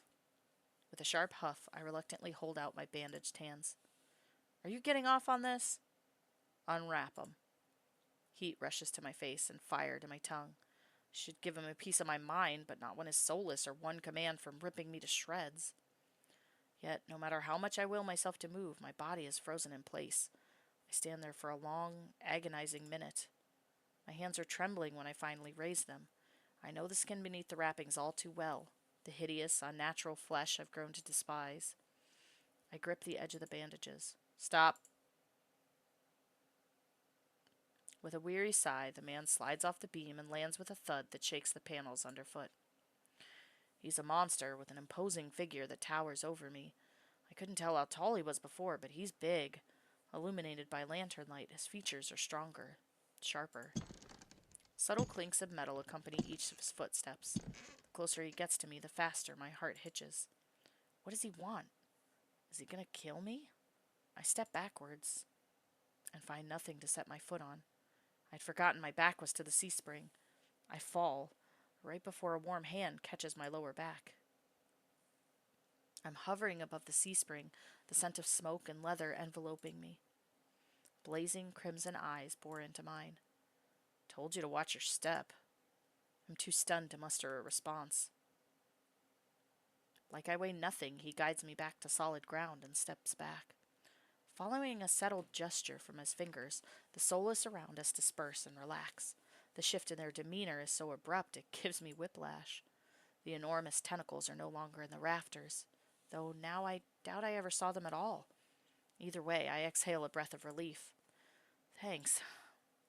As focused on me as he was before, the monster pays no attention to me now. He kicks some seating pillows out of the walkways, checks the contents of the kettle with a scowl. The sudden disregard is almost insulting. So, that's it? I'm not a threat anymore? Never were one. Then why'd you threaten me? People get honest when they're afraid. In other words, he was messing with me. I drag a hand over my face, exhausted by the fact that this is the second time a monster has provoked me today. You're Ais, aren't you? Depends who's asking. One of your friends told me that this was your territory. She also said you were a gang leader. But there's no one else here. I thought there'd be more people. Ais picks up the kettle and walks to the edge of the sea spring, then dumps out the contents into the endless red. Gang took a walk. His pleasant smile stretches across his face, ear to ear. Then in an instant, it drops. I guess the sense I shouldn't ask about his gang again. What do you need the sea spring's power for? Depends. Can it cure a curse? Probably. You mean you don't know? Nope. He shakes out the empty kettle and starts collecting stray cups, tidying up. My frustration builds. I narrow my eyes at him in questioning glare. When he notices, he returns it with an amused smirk. Are you being irritating on purpose? Listen, Sparrow. The sea spring can cure anything. Nothing stopping you from trying it yourself. What do I have to do? Drink. I have to drink from the sea spring. My eyes glide to the blood-like pool beside us. The idea of ingesting the strange liquid makes my guts churn. Is there a price? Always. Ais taps his temple with a finger. You lose it a little bit. That's it. Might have already beat it to the punch. My humor earns me an amused, fanged grin. This is a little different. When you drink from the sea spring, you forget who you are. Your mind combines with everyone who ever drank before. Humans, monsters, soulless, one big happy family in your head. My blood run cold. I've heard of these before. Group minds. My attendants used to tell me that my power granted people access to a higher plane of understanding, a group mind of my own making. All lies. But something tells me this is real, even if one thing doesn't add up. Your eyes are red too, but you obviously haven't forgotten who you are. Before I can finish my sentence, Aish strides past me towards the entrance. Time's up. Let's finish this later. Wait, already? You barely told me anything. Came on a bad day. I've got somewhere to be. There's still so many questions burning on the tip of my tongue. My frustration spills out before any of them. I was told to come here for help, but instead I get threatened and kicked out. You're joking, right? Watch your tone. I'm nice, but you don't want to ruin the host's mood. My skin prickles. The feeling of being watched washes over me again. My eyes dart back over to the sea spring. A lone ripple dances on the quiet surface. I take Ais's advice and clamp my mouth shut.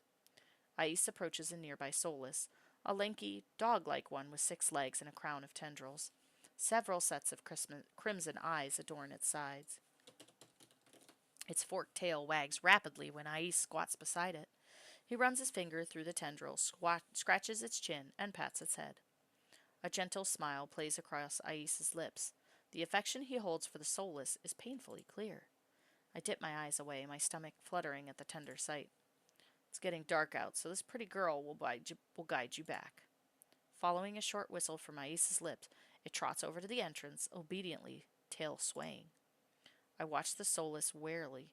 Pretty is not a word I would use to describe it, and the idea of it protecting me sounds absurd. If I decide to drink, how should I find you? Find someone with eyes like mine. They'll point you in the right direction. But think it over. Once you drink, you can't go back. It's a lot to process, but I give a small nod. At least I know I have another option for a cure, as disturbing as it may be.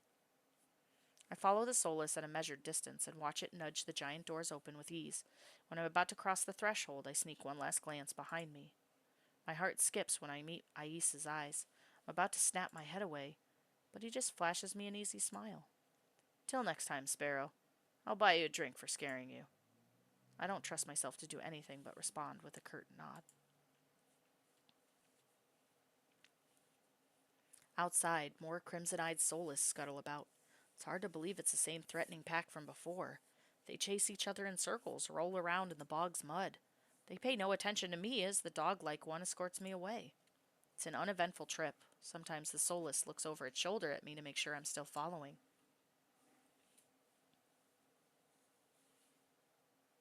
Dusk darkens the sky by the time we reach the city.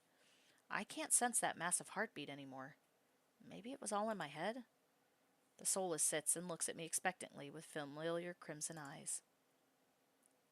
I would love to pet this. Am I about to... Well, I mean, if I lose my hand, I guess that's not so bad since I hate my hands. As nervous as I am, I carefully glide my fingers through the soulless tendrils and scratch beneath its chin, just like Ais had. It pushes into my palm in response, rumbling with a sound akin to a purr. The vibrations are soothing, almost healing my fatigue. When it's satisfied, the soulless spins around and scampers back in the direction we came, vanishing into the darkness. It's barely my first day in Iridian. I've already encountered so many things I thought were impossible, tame soulless being one of them. My head spins. Maybe I should call it a day. Nightfall creeps across the streets of Iridia. The city, labyrinthine even in daytime, has become a warren of treacherous alleyways. The streets are completely deserted. If I hadn't been here earlier, I would have thought this part of the city abandoned. I make my way through the winding streets, doing my best to keep my bearing towards the wet wick. My steps slow when I hear rustling in the dark. Also, I'm so sorry if you guys can hear my stomach growling. I'm so hungry. I strain my ears, but everything is still. Is the silence playing tricks on me? Nah, something's wrong. The fine hairs on the back of my neck prickle, a frisson of discomfort running down my spine. Something is wrong. My eyes dart from one side of the street to the other, searching for movement. But the shadows are as deep and dark as pools of ink, and I see nothing. I can't stay here. I need to reach a busier part of the city. Drawing my cloak tighter around my body, I hurry on my way. Though I keep my eyes sharp and listen intently, there's only the sound of my own footsteps. As the moment passes and nothing happens, I begin to wonder, maybe I really did imagine that noise? I turn the next corner and my thoughts come to a screaming halt. My head spins. The world is blurring as adrenaline rushes through my veins. Only one thing is clear amidst the haze. The soulless that attacked the caravan. It's crouched over a dark, indistinct shape. A body. A garland of intestines spill from pallid flesh. Blood grouts the cobblestones. For in mercy, the soulless is too distracted by its meal to have noticed me. My feet feel as heavy as stones, but I can't just stand here. Holding my breath, I take a step backwards. When the wet slurping sounds don't abate, I take another, then another. Then a shard of glass crunches under my heel. The world seems to slow to a crawl as the soulless raises its head, blood dripping from its tendrils. Every single one of its bulging eyes fixed unblinkingly on me. It's really here. It's come back for me. How can I tell that this is the same exact one from the caravan? Do they all look different? One option. Run! I'm off like a shot, running for my life through the darkened streets. Behind me, a piercing bay splits the silence, and heavy footfalls pound after me. My heart thunders in my chest. I take turns at random, trying to lose it in the maze of streets, but I can't seem to shake it. I can hear its breathing now, a wet, fluttering rasp growing closer and closer. The same claws that severed my arm swipes out. I duck, saved by pure reflex, and skid around a corner. I take 3 running strides before the bottom drops out of my stomach. A wall twice as high as me bars my way. A dead end. When I turn around, the soulless looms in the entry to the alleyway. It's no longer running. It doesn't have to. As it prowls closer, my thoughts race. Some of the buildings lining the streets are lit. There must be people inside. It's a long shot, but... Nah, man, I'm not gonna scream for help. I'm just gonna try the nearest door. Well, but it's probably locked. But I don't know of anybody that would help me against this thing. I don't know. Okay, I'm gonna try screaming. Somebody! Help me! My voice rings through the shadowed streets. Silhouettes pass by the windows, but nobody answers. In this wretched world, few people will stick their neck out to help their own flesh and blood, never mind a stranger. The soulless, provoked by my shouting, gives a rasping hiss. It's the only warning I get before it lunges for me with a flash of claws. I hurl myself to the side, but the slick cobblestones betray me. I fall, sprawling over the rough stone. As the soulless looms over me, I scramble away from it until my back hits the wall. There's nowhere left to go. It descends on me for the kill. But the impact never comes.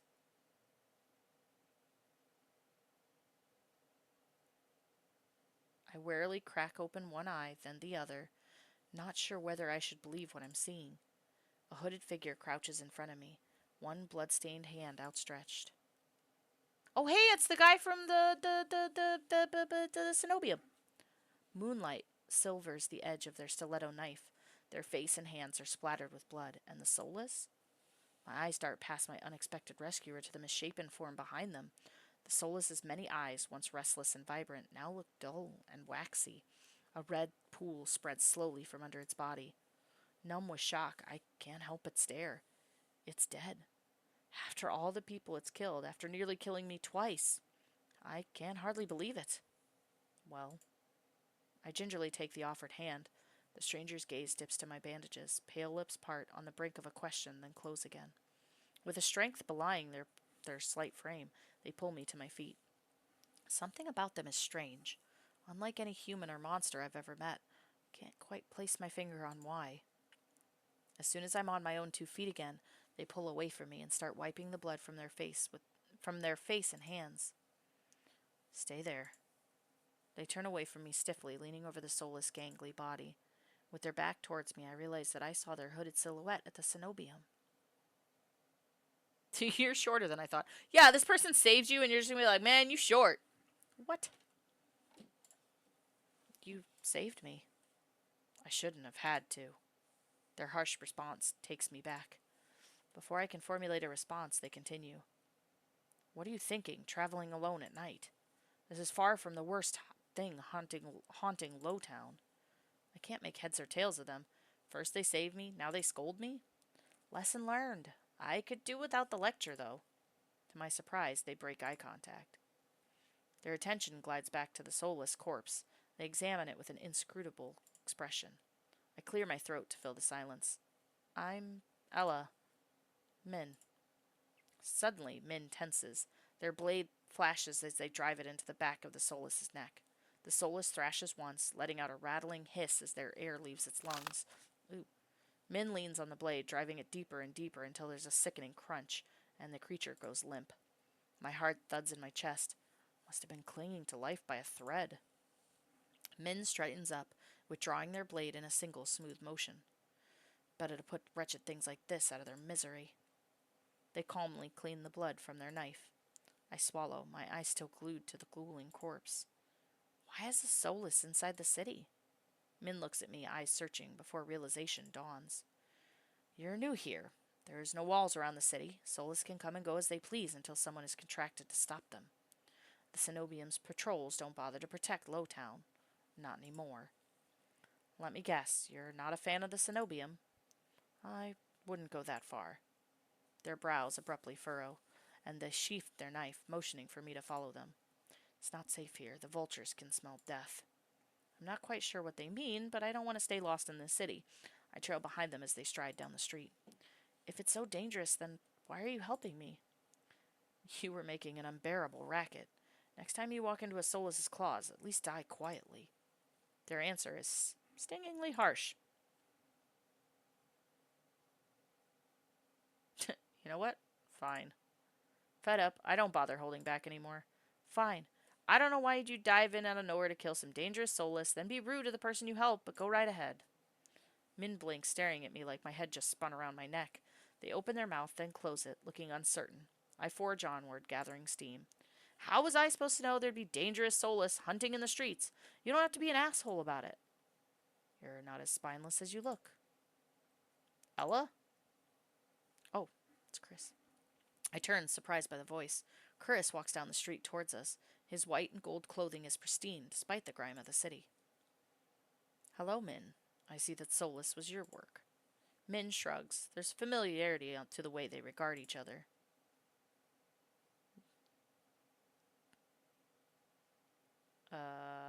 You know them, Chris? Min is a freelancer who's done a few errands for me. They're quite reliable. Unreliable freelancers don't eat. Ella needs to get back to wherever they're staying, before they wander into the jaws of another soulless.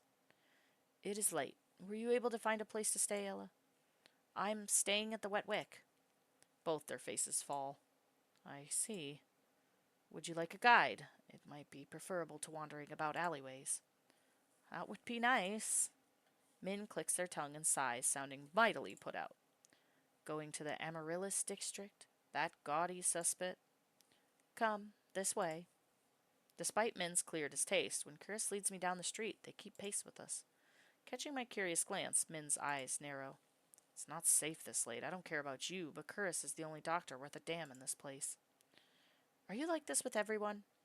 The deadpan look Min gives me is answer enough. I catch Cyrus hiding a slight smile. I suppress a sigh and resign myself to having a grumpy shadow all the way back to the Wet Wick. The route Cyrus takes is completely different from my slow meandering earlier in the morning. In no time at all, he cuts through darkened streets and twisted alleys. Boy, I better learn my way around the city and fast. It seems like half the city is poured into the Amaryllis district. Colorful streets, laughter, clinking glasses, and music assault my ears from every direction. Yet the most noise still comes from the Wet Wick, its door hanging wide open, lanterns lit. Here we are. He moves toward the door, and Min lets out an audible huff. Don't tell me you're going in. I have some quick business with Leander. Ugh, fine. He still owes me for yesterday's work. They drag their feet, reluctantly trailing me into the tavern. As soon as the door is open, a wave of sticky heat rolls over me. In the hour since I left, the wick has grown suffocatingly crowded. Curris stands out, easily a head taller than most.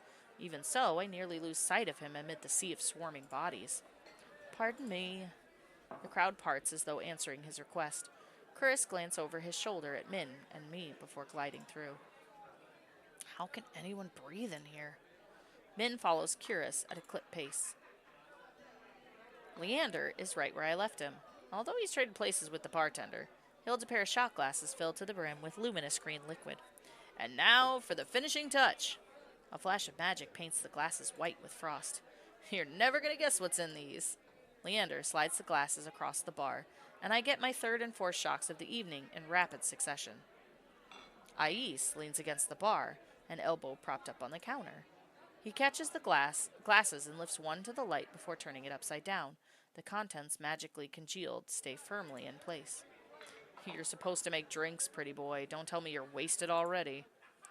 Fear, perched on the bar's counter beside Ais, takes a single look at the shot glass and shakes his head. What have we here? A bucket full of boogers? Leander's nose treasure? You've eaten worse. Ew. Veer's lips twitch and his ears flatten when Ais offers him a glass. He turns his cheek with a sniff, and Ais just snickers. Coward. Don't tell me you're actually... In one fluid motion, Ais throws back his head and downs the shot. Drinking that. A dark look crosses Ais's face. It's chewy. Chewy? Wait, let me try that again. Behind me, Min grumbles. I told you this place was a nest of degenerates. Hey, we fit in great here then. If it isn't Curris and Min. At the sound of Leander's voice, Min's pale eyes grow wide. They look ready to bolt until Curris sets a hand on their shoulder. I promise this will not take long. Min's eyes dart from Curris's hand to his face, then soften. Fine, you first. While they step forward, I linger behind, struck by a sudden revelation. All of the people I've met today know each other. Good evening, Leander. Ais. Another drinking competition, I presume? Oh, is it evening already? Could have sworn it was earlier.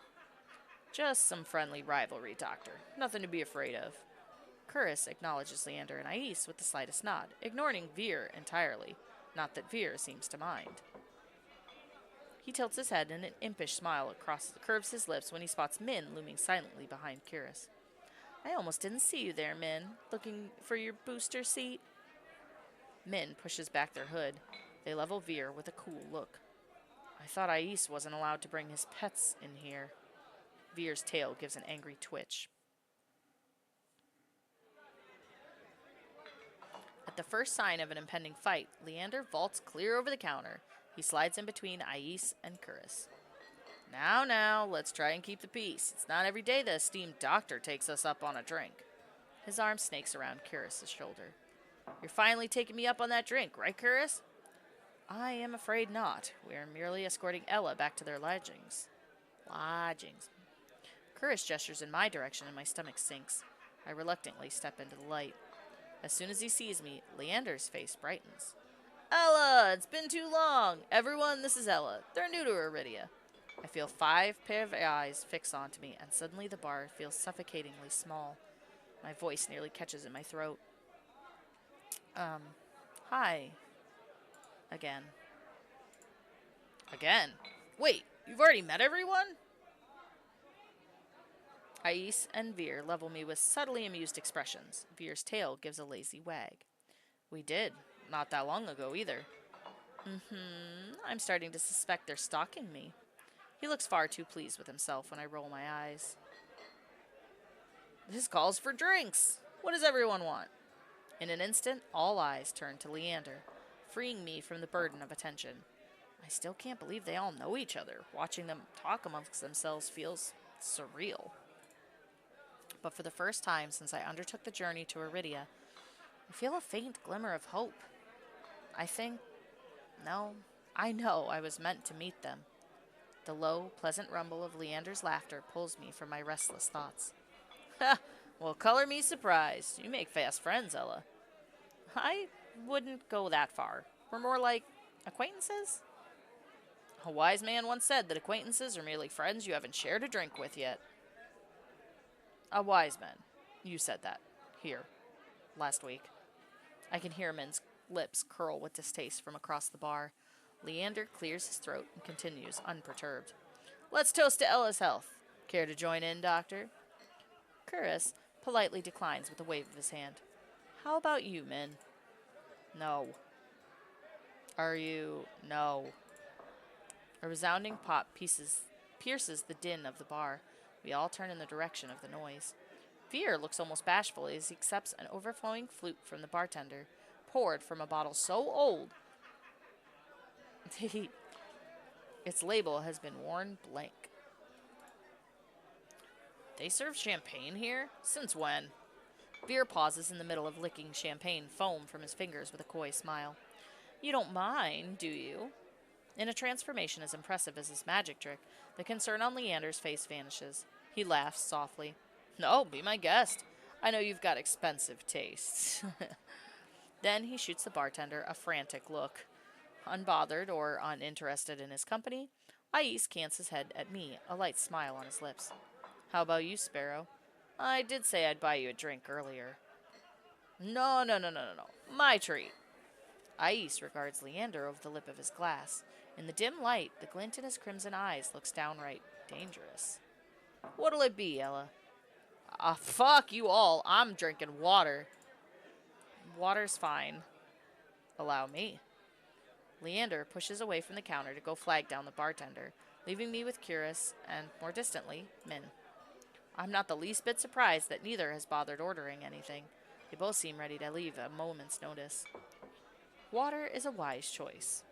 Is it your doctor's duty to encourage sobriety? But Curus shakes his head with a patient smile.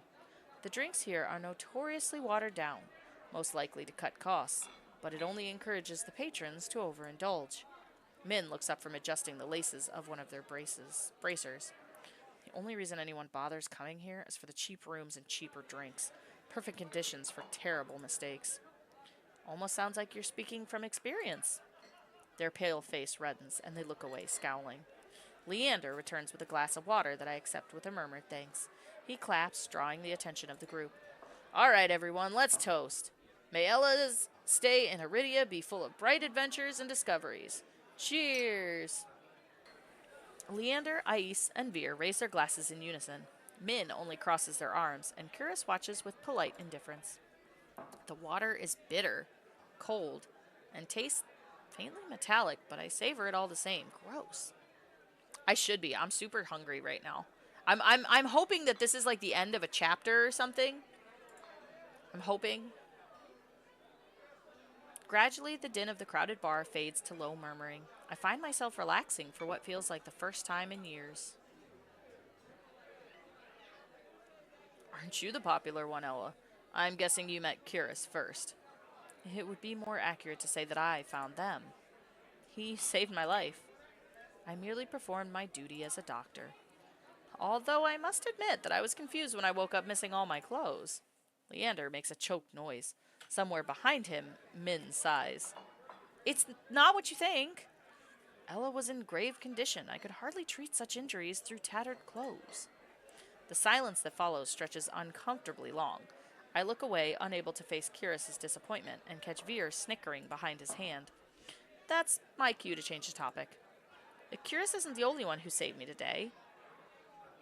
Don't you listen? I didn't save you. You were simply there. That's Min for you. Leander reaches for Min, but they duck under his arm with practice ease, without so much as looking his way.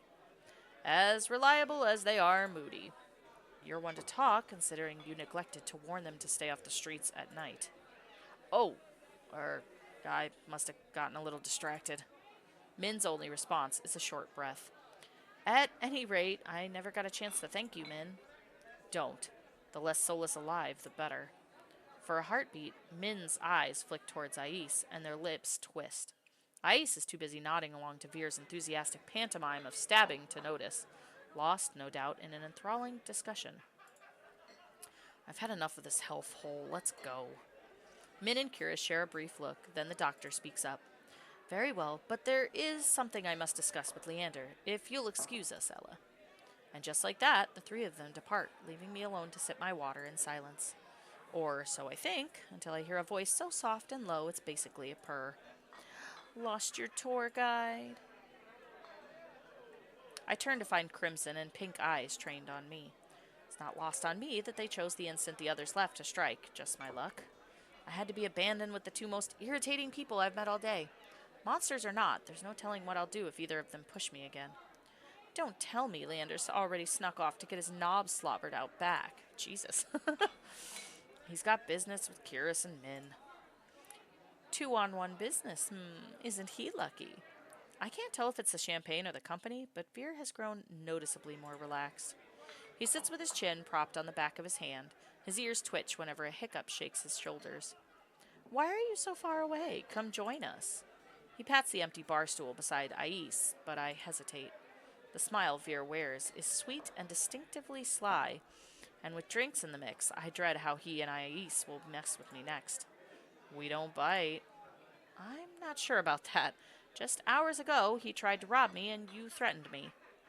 Me? Steal? Surely you must be mistaken. You sure it was me? Yes, it was you. And then you had the gall to kick me out just so you could go drinking. He gives another one of his shrugs. I was lonely.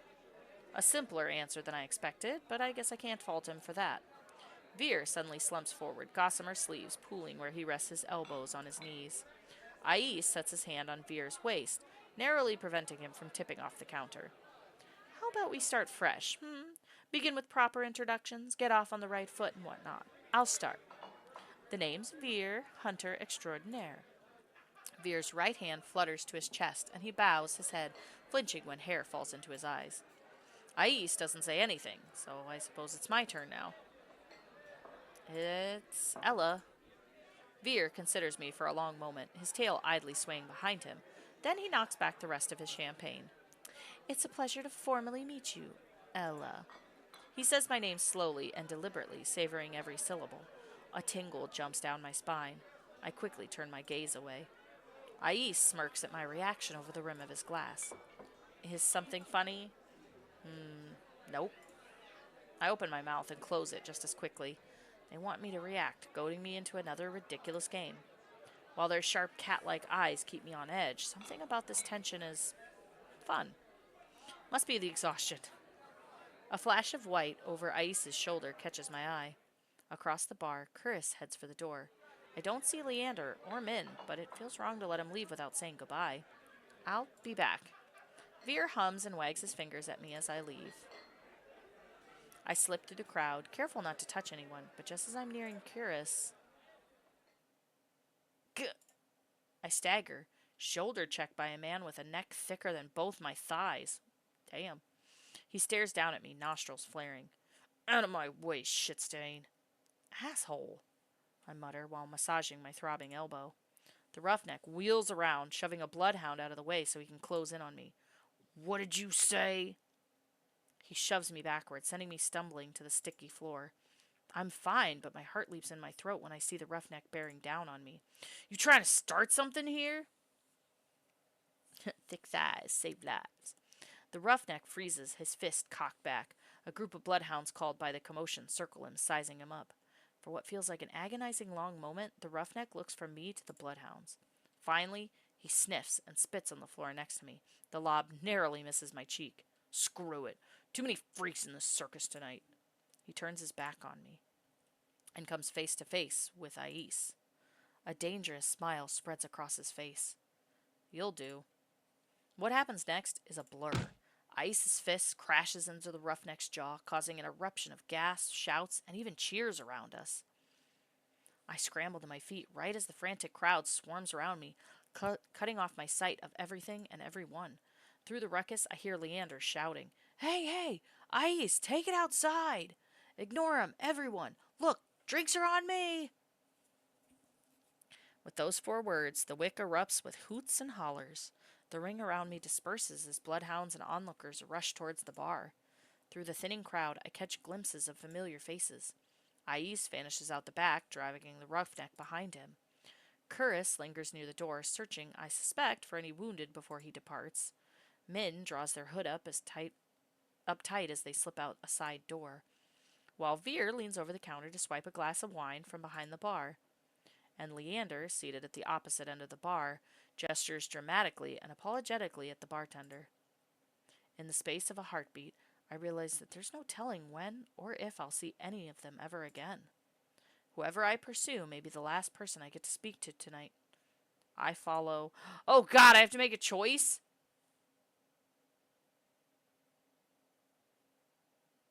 I'm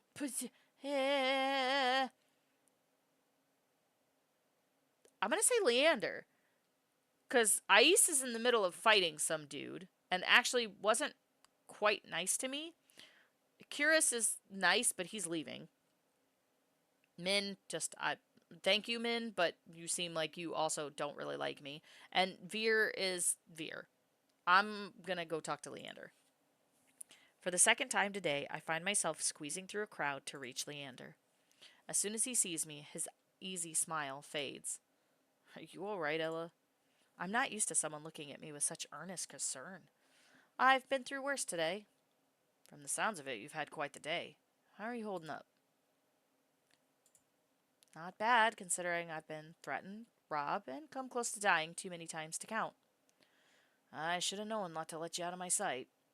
How about next time you want to see the city, I come along. I can be your personal guide. You've already helped me more than enough. Leander signals for the bartender. I'm parched. Do you want anything? I'm good. Just water, please. Make that 2. Once he's ordered, Leander turns back to me. Did you at least get to try any good food? I had these fried dough sticks from a vendor near here. As soon as I begin describing my meal, his eyes brighten with recognition. The long lads from Wen's stall? You gotta try 'em with porridge.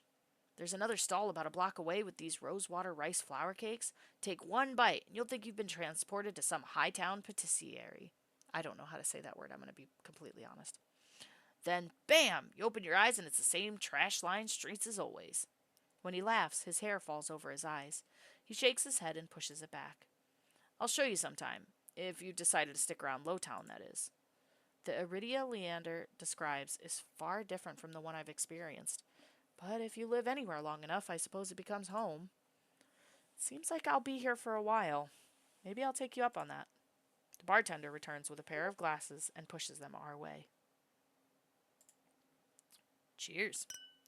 Leander clinks his glass against mine. The ice-cold water goes down easy. It was surprising finding out that you all knew each other. I didn't think Iridia would be so small. Do you know how many times I've tried getting them all in one place? It's impossible, like trying to herd a bunch of soulless. I take it you know them well? Depends. Was there anyone you're curious about in particular? These 2 specifically? Let's go with Veer. What do you know about Veer? Leander shakes his head slowly, his expression grave. Fear. A living example of the Cenobium's cruelty. Most days they keep him on a short leash. I'm surprised you ran into him. So tell me, what do you make of him? I'm curious about him. He's not outwardly, he's not super rude, but I'm curious as to, our connection because, he's part human, it seems like. He's half monster and half human like I am. I want to know more about him. Wouldn't we all? He's mysterious, and not just because the Cenobium keeps him locked up. The way they treat him, it's just not right. Do you know why he's a prisoner? Nobody knows. He's been in prison for as long as anyone remembers. But whatever he did must have been awful, considering the punishment. He's charming, but like any monster, he's dangerous. If you ever see him out hunting, you'll know what I mean. Leander swirls his glass, choosing his next words carefully. Don't fall for his looks. He'll rip your throat out for fun. What about Ais? So you're friends with Ais? Have been for a while, but he's rarely in town. Where'd you run into him? The Sea Spring? Leander chokes on his drink. He coughs violently into his fist before giving me a surprised look. You went all the way out there. How'd he treat you? Intimidating, to be honest. Don't let it get to you. Ais does well in Iridia because he knows how to scare people. He's a monster. You really don't think he's a threat? Not in the slightest. I like to think of us as rivals. We like to keep each other on our toes, you know? Don't you think being rivals with a monster is a bad idea? If he wanted to disembowel you, it'd be easy. No, it's not that serious. Sure, Ice likes to toe lines on purpose, but he's not such a bad guy when you get to know him. Leander sighs and takes a swig from his glass. What about Min? Min's interesting. Not very forthcoming, though. Ah, Min, my favorite grouchy freelancer. What's your impression of him? They seem lonely. I get the feeling they could use a friend. I think Min prefers to be alone. What makes you say that? I've known them since they arrived to Iridia, and they've turned down every attempt I've made.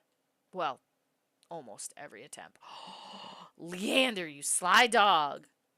He trails off to take a deep swig of his drink. Anyway, I'm just saying, if Min wanted to be your friend, you'd know. Alright, do you and Curris work together? Occasionally. Did the mysterious, competent doctor catch your eye? He seems like a good person. Though it's hard to believe anyone's a good person these days. That's curious. He works hard to serve the people of Lowtown. He's a miracle worker, even if his bedside manner could use some work. Do you think he might be able to cure my curse? Leander starts to speak, but pauses to consider me for a moment. Curse is good, but he's only a doctor. Besides, unless you're actively dying, he'll make you wait in line all day like everyone else. That about covers it. Aren't you tired of standing? Let's find you somewhere to sit. Leander pushes away from the bar, beckoning me to follow him. He leads me to a small booth hidden in a nook of the bar. A pair of bloodhounds notice him and immediately leap to their feet, offering their seats to us. As I slide into the booth, a web of graffiti scratched into the booth's tabletop catches my eye. The deepest grooves form the outline of the dog from Leander's posters. Dozens of roughly etched names surround the drawing, some fresh, some well worn. What's all this? It's a tradition. Whenever someone joins the Bloodhounds, they have a drink with us, and then they carve in their initials. The barkeeper must love that. After the first year, she finally stopped charging me extra for damages. 2 years and countless drinks later, she added her own name. You're not planning on recruiting me, are you? He quickly shakes his head. Not yet. You need time to think about your own path. Do you know what you're going to try next? The question gives me pause. I take my hands out from under my cloak and rest them on the table. Do you think you can help me? Of course. We can find answers together. Leander starts to reach for me as though meaning to take my hand before stopping himself. His eyes flicker to mine. I won't fail you, Ella. And if you ever need a taste of normalcy, I'll always be here for you. I like him. My chest tightens at the memory of touching him. Even now? Leander swallows. The table groans under his elbow as he leans forward. The booth is so narrow that he completely blocks my view of the bar counter. It's almost as though Leander and I are completely alone. If that's what you want, how did it make you feel? It was warm? Exciting? I don't know how to describe it. Leander rests his right hand on the table. He looks at me, smiling when I place my hand in his. Slowly, he begins unwinding the bandages, stopping every so often to glance at me. As my skin becomes visible, I cast a nervous glance around the bar, but as far as I can see, no one is paying us any attention. Leander squeezes my hand gently. No one will notice. He pulls back, raising his hand to his mouth so he can tug his glove off with his teeth. The muscles in his forearm tighten as he flexes his fingers. Our eyes meet, and Leander offers his hand again. There you go. Hand holding on demand. A lump forms in my throat. I'm certain Leander sees it in my face, the flicker of desperation. His voice lowers to a whisper. Anything you want, Ella. Touch his hand. I reach out, allowing the tips of my fingers to glide along the lines of his palm. He shudders with a nervous laugh. That tickles. Emboldened, I twine our fingers together and give an experimental squeeze. His hand is soft. Somehow I expected it to be more rough. Leander looks from our hands to me and smiles. Nice, isn't it? Yeah. I've done this once already, but it still makes me lightheaded. I'm not sure if I'll ever get used to this. And yet, I want to be even closer. My heart hammers, filling my ears with a pulse that grows unbearably loud until I pull my hand back. Are you all right? I can barely hear his words over my pounding heart, but I manage to nod. Yeah, I'm fine. Sorry, I think I'm just getting a little dizzy. He gives me a gentle smile, eyes crinkling at the edges. You've had a long day. You deserve some rest. Luckily, your room is just upstairs. Want me to walk you back? I shake my head and begin wrapping my hand back up. With each deep breath, my head feels more clear. I'm fine, but thanks for, well, everything. Remember what I told you. If you ever need a break from the chaos of the city, I'll be here for you. When I rise, Leander gives me one last smile. Good night, Ella. Night. I trudge up the stairs, but even as I leave Leander behind, the warmth of his skin still lingers on mine, burning through the bandages. I have to choose? You're gonna make me choose? Save. Oh, wait. Hold on. Go. How far can I go back? Can I go back to... I need to save before I choose to talk to Leander. We... Going back in time.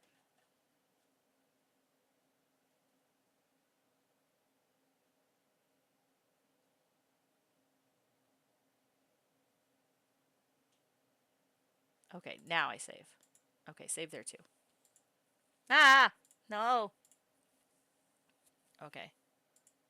Load this one. As interesting as they all are, I feel like a lot of people probably choose Ais just because, like, you know, Demon Boy, he's got that cool wolf haircut. Like, the fox guy, because you know me, I love foxes. And he's a redhead, come on now. Curious also, like, look at those gold eyes. Like, oh my gosh. Min, I don't know about Min yet. I'm not so sold on Min, but I feel like I'm gonna go with Leander.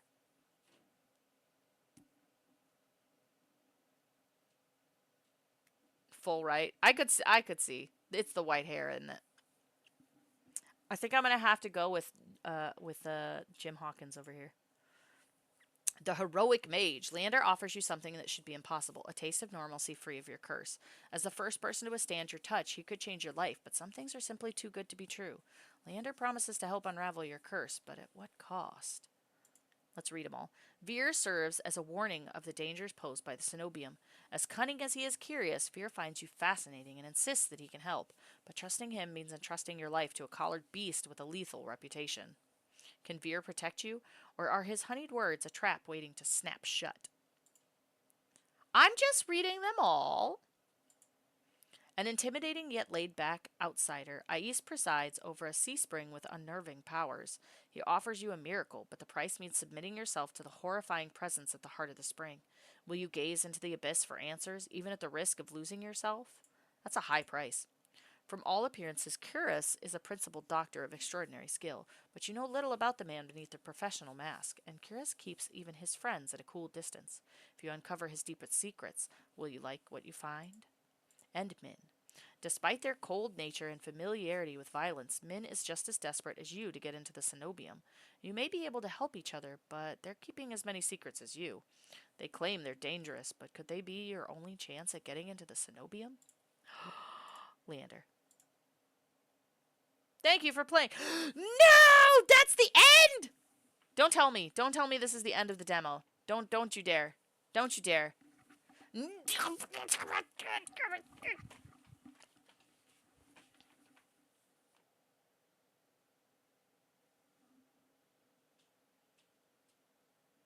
I'm upset.